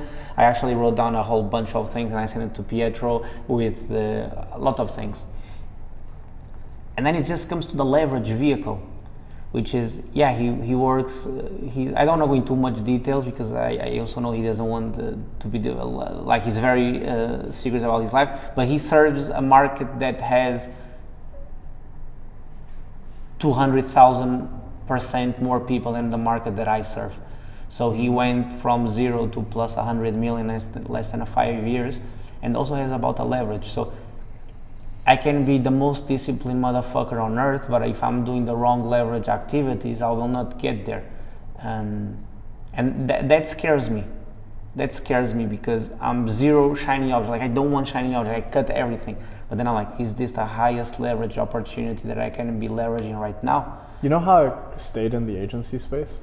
Just like, because in order to pick the highest possible, or a very, very, because there's always a higher leverage thing, right? But in order to pick the highest, like a really high leverage thing, you either pick it through luck or you pick it through context. And you can, like, nicely said. I don't want to say that he picked it through luck, because I know because it's never 100% luck. It's not, but there's 80%. But he started 10 years. He started when he was 15. And he saw doing an entrepreneur, and then he went to that market, and then he saw the necessity, and he was like, oh no, there's a big leverage here, and he dropped everything that he was doing. Sure. Same with Jeff Bezos. You know how Jeff Bezos started Amazon? Yeah, book, sorry. But how he chose to start Amazon? He was working in management consulting, and then he saw this internet statistic. And he was going to present it to a client. Oh, okay. And then he said, this vehicle is such highest leverage than the one that I'm currently, he was making millions already. Yeah. He was already a millionaire. And I was like, but this leverage is so much bigger that he emotionally detached himself from the successful vehicle that he had, and he was able to shoot it in the head and pivot. And that for me... Yeah, but that comes from years of work. Exactly. And you can't skip that. That's why, like, one of my modules about picking your niche in my course was like, bro, everyone tries to go after the highest leverage niche. You know what you need to do? You need to start fucking working. You need to start working, and over time, you're going to find higher and higher leverage things. You can't skip this shit. I've been doing this for 5 years. Exactly. You've been doing it for... 5 years. 5 years. There you go. We just started at different points in our lives. But this is my 5th year as an entrepreneur. Exactly. And I don't know a single person that does something for 10 years and isn't like insane at it. So I think there's 2 points. There's a line which is, when to pivot and when to go deep in business. Yeah. So for instance, you went deep in the email marketing, but you have to pivot. Yeah. And that. But I don't know what I would pivot into. I don't have that conviction yet. But no, you are. But now I am. Yeah. So like the newsletter business. Exactly. And then the SaaS. Exactly. Yes. So you are pivoting. Yeah. Because you put the depthness. I don't know if this makes any sense for anyone watching this, but you put in the depthness to understand that the depthness will go that deep. Yes. And in order to go that deep, you need to pivot to other things. But you only know that when you put the depthness in that thing. And the depthness comes from volume and time. You know what I tell Adam? I told Adam, because bro, initially Adam came on as my COO when we were at like 30K a month. And I basically told him, I was like, I'm not gonna lie. I don't know how to grow this company to 100K a month. But because we're at 30, I know how to grow it to 50. And I promise you, by the time we hit 50, I'll be able to see 75, 80. And by the time we hit 70, 100 is like around the corner, guaranteed, right? And now I tell him, look, let's just hit 200, 250. We'll get to 300, 350. I don't necessarily know how. I roughly know now, because it's like directionally it's more expand acquisition, tighten down the systems on the fulfillment, we're there, right? But then your horizon expands as you climb the mountain. Yeah. Because at the base of the mountain, you can't 10K see. A month looks like it's just above clouds, right? It's like you're looking into the like abyss. Yeah. But then once you get to 10K, you're like, fuck, bro, like, can you imagine? There's people making 100K, like calling me a brokey, like the fuck? Yeah. And then you get to 100, it's like, damn, there are people making millions a day, like, oh my God. And you know? you only get. So I on our discussion, which I was saying, sometimes I get scared that if I'm not in the right vehicle, I know I'm in a very good vehicle because of my time, because of math, okay? Because I made my fucking math. I'm not giving out there. I'm gonna start ice cream company. I look at LTV, I look at total available market, I look at expansion, I look at how much I can increase my LTV, just fucking makes sense. But knowing how to pivot takes such a discipline mindset, I believe, because in the beginning you always want to pivot. Weak mind always wants to pivot, because a weak mind is, I don't know, I'll call it weak, I want to say immature mind always wants to say the grass is greener on the other side and pivot. But a disciplined mind will grow until to absolute most, and then understand if he needs to pivot in order to make that change. And end of day, what I'm doing is what you're doing. You put in the depthness, now you're pivoting to something else. I just want to put in that depthness in a shorter period of time, so I have to pay a higher bill on the things that I remove from my life, and then ultimately because those other things don't bring me as much joy as they do to you. But I think we can culminate the podcasting, which is this deepness. Yeah. We all put the same depthness, and then we pivot when we understand the bamboo can only go that deep in this soil, so we need to pivot to another soil. Yeah, okay, so last point from me, because I know you just made like, we've been making like last point. But last point from me is, so when I was 15 or 16, I can't remember, but I started like reading Jordan Peterson. Okay. I would say that was like my first domino into like self-improvement. And he didn't come up with this for me. It was actually but I came up with it for myself, and I remember how I came up with this. I was taking a bus, it was like 7 a.m., 7:30, 8 a.m. You were in London at the time? Yeah. I was taking the bus to school, and I was listening to the audiobook of 12 Rules for Life, and something is said about like Buddhism and how they believe life to be like suffering.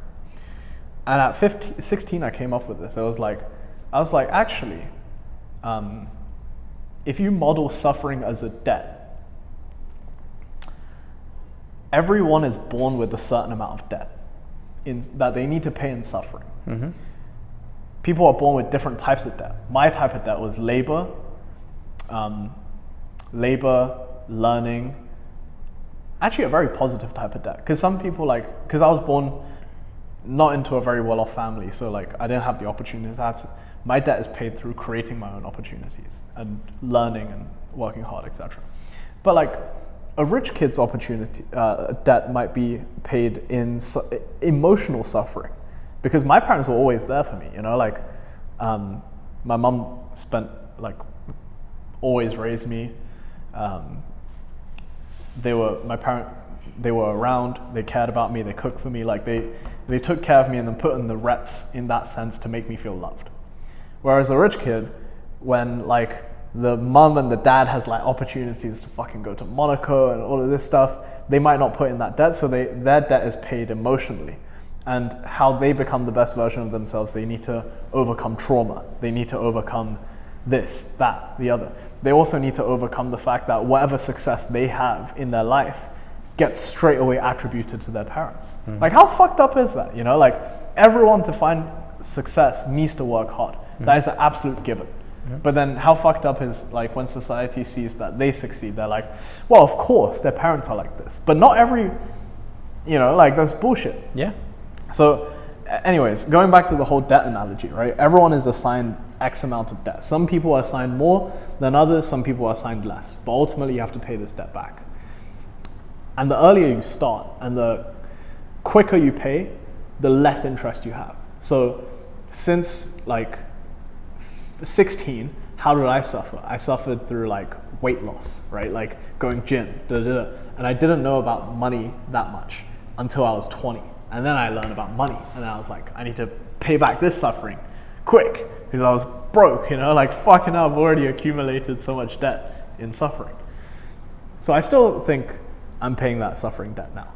I love that view. And then, but then if you view it this way, then you actually have a really positive outlook on life, because of course you're suffering, bro. Suffering is hard. It's not supposed to be nice, The fuck did you expect? Yeah, you're in this nice apartment and but you don't think you're to go further, it's gonna feel hard? But then that makes it feel easier. I dream about the day that I lose everything and I built it again.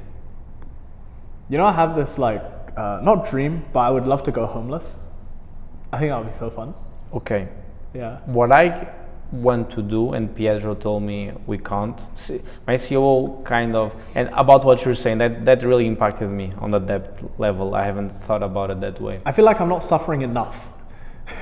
Yeah. Yeah. I'm life is too easy now. I fly somewhere, business class, first class, now one time even private, yeah. I want to do this and it manifests itself. And I create this infrastructure around me where my life is really easy to make it easier for me to do the high leverage things. But then that creates too much comfort, you know what I mean? Yes. I have maids ironing and shit for me, I don't feel like I'm suffering enough. Yeah, you're not. So, what I told Pietro, and this is exactly about what you're saying, I told Pietro, I want to go to our competition. I don't really have a direct competitor. You want what? I want to go to our competitors. Yeah. I don't have a real direct competitor, how we work, how we operate, all our whole infrastructure, we started from the ground up. I didn't copy from anyone. But there's people doing similar stuff at some level. I want to go to them and I want to give them everything.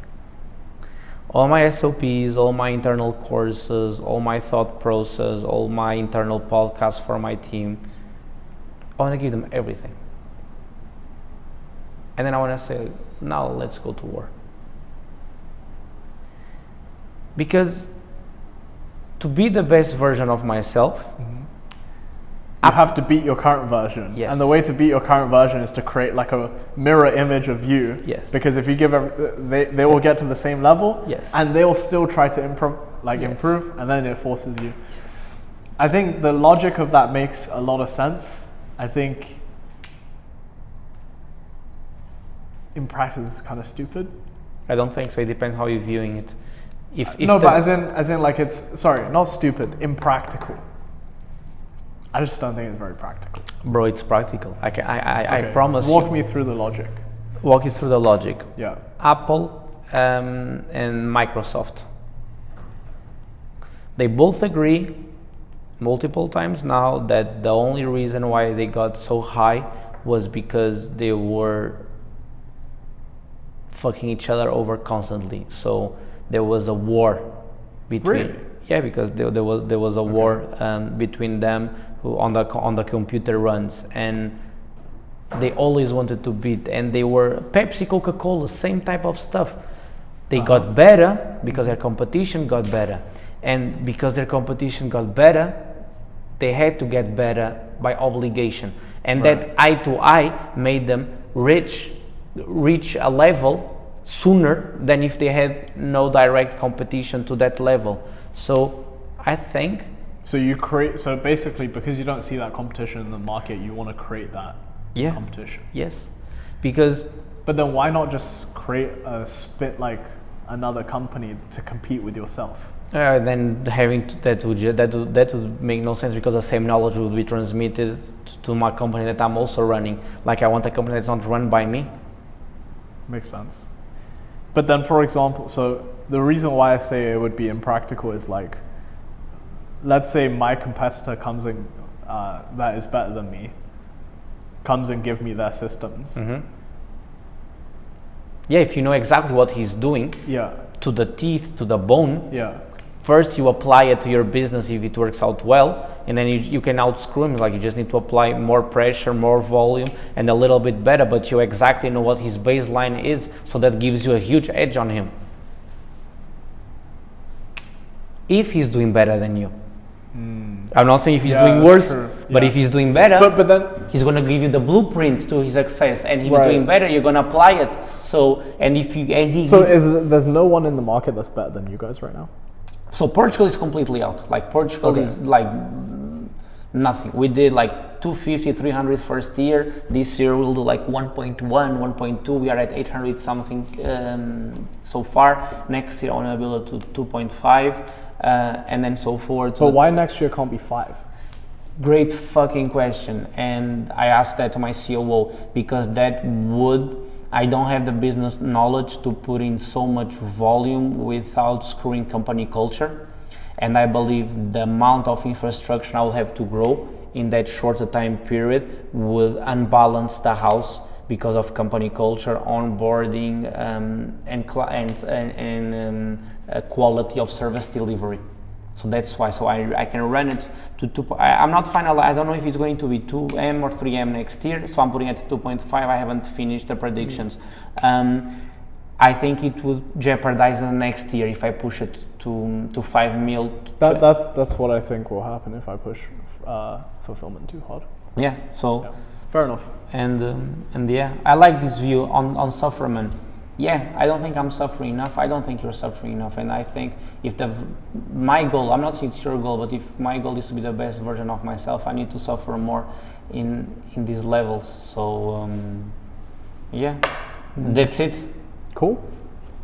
Pleasure, bro. Yeah, How long was that? Like 3 hours? I have no clue. 3 hours and 3 We ran it for 3 hours. Crazy. I would never guess that.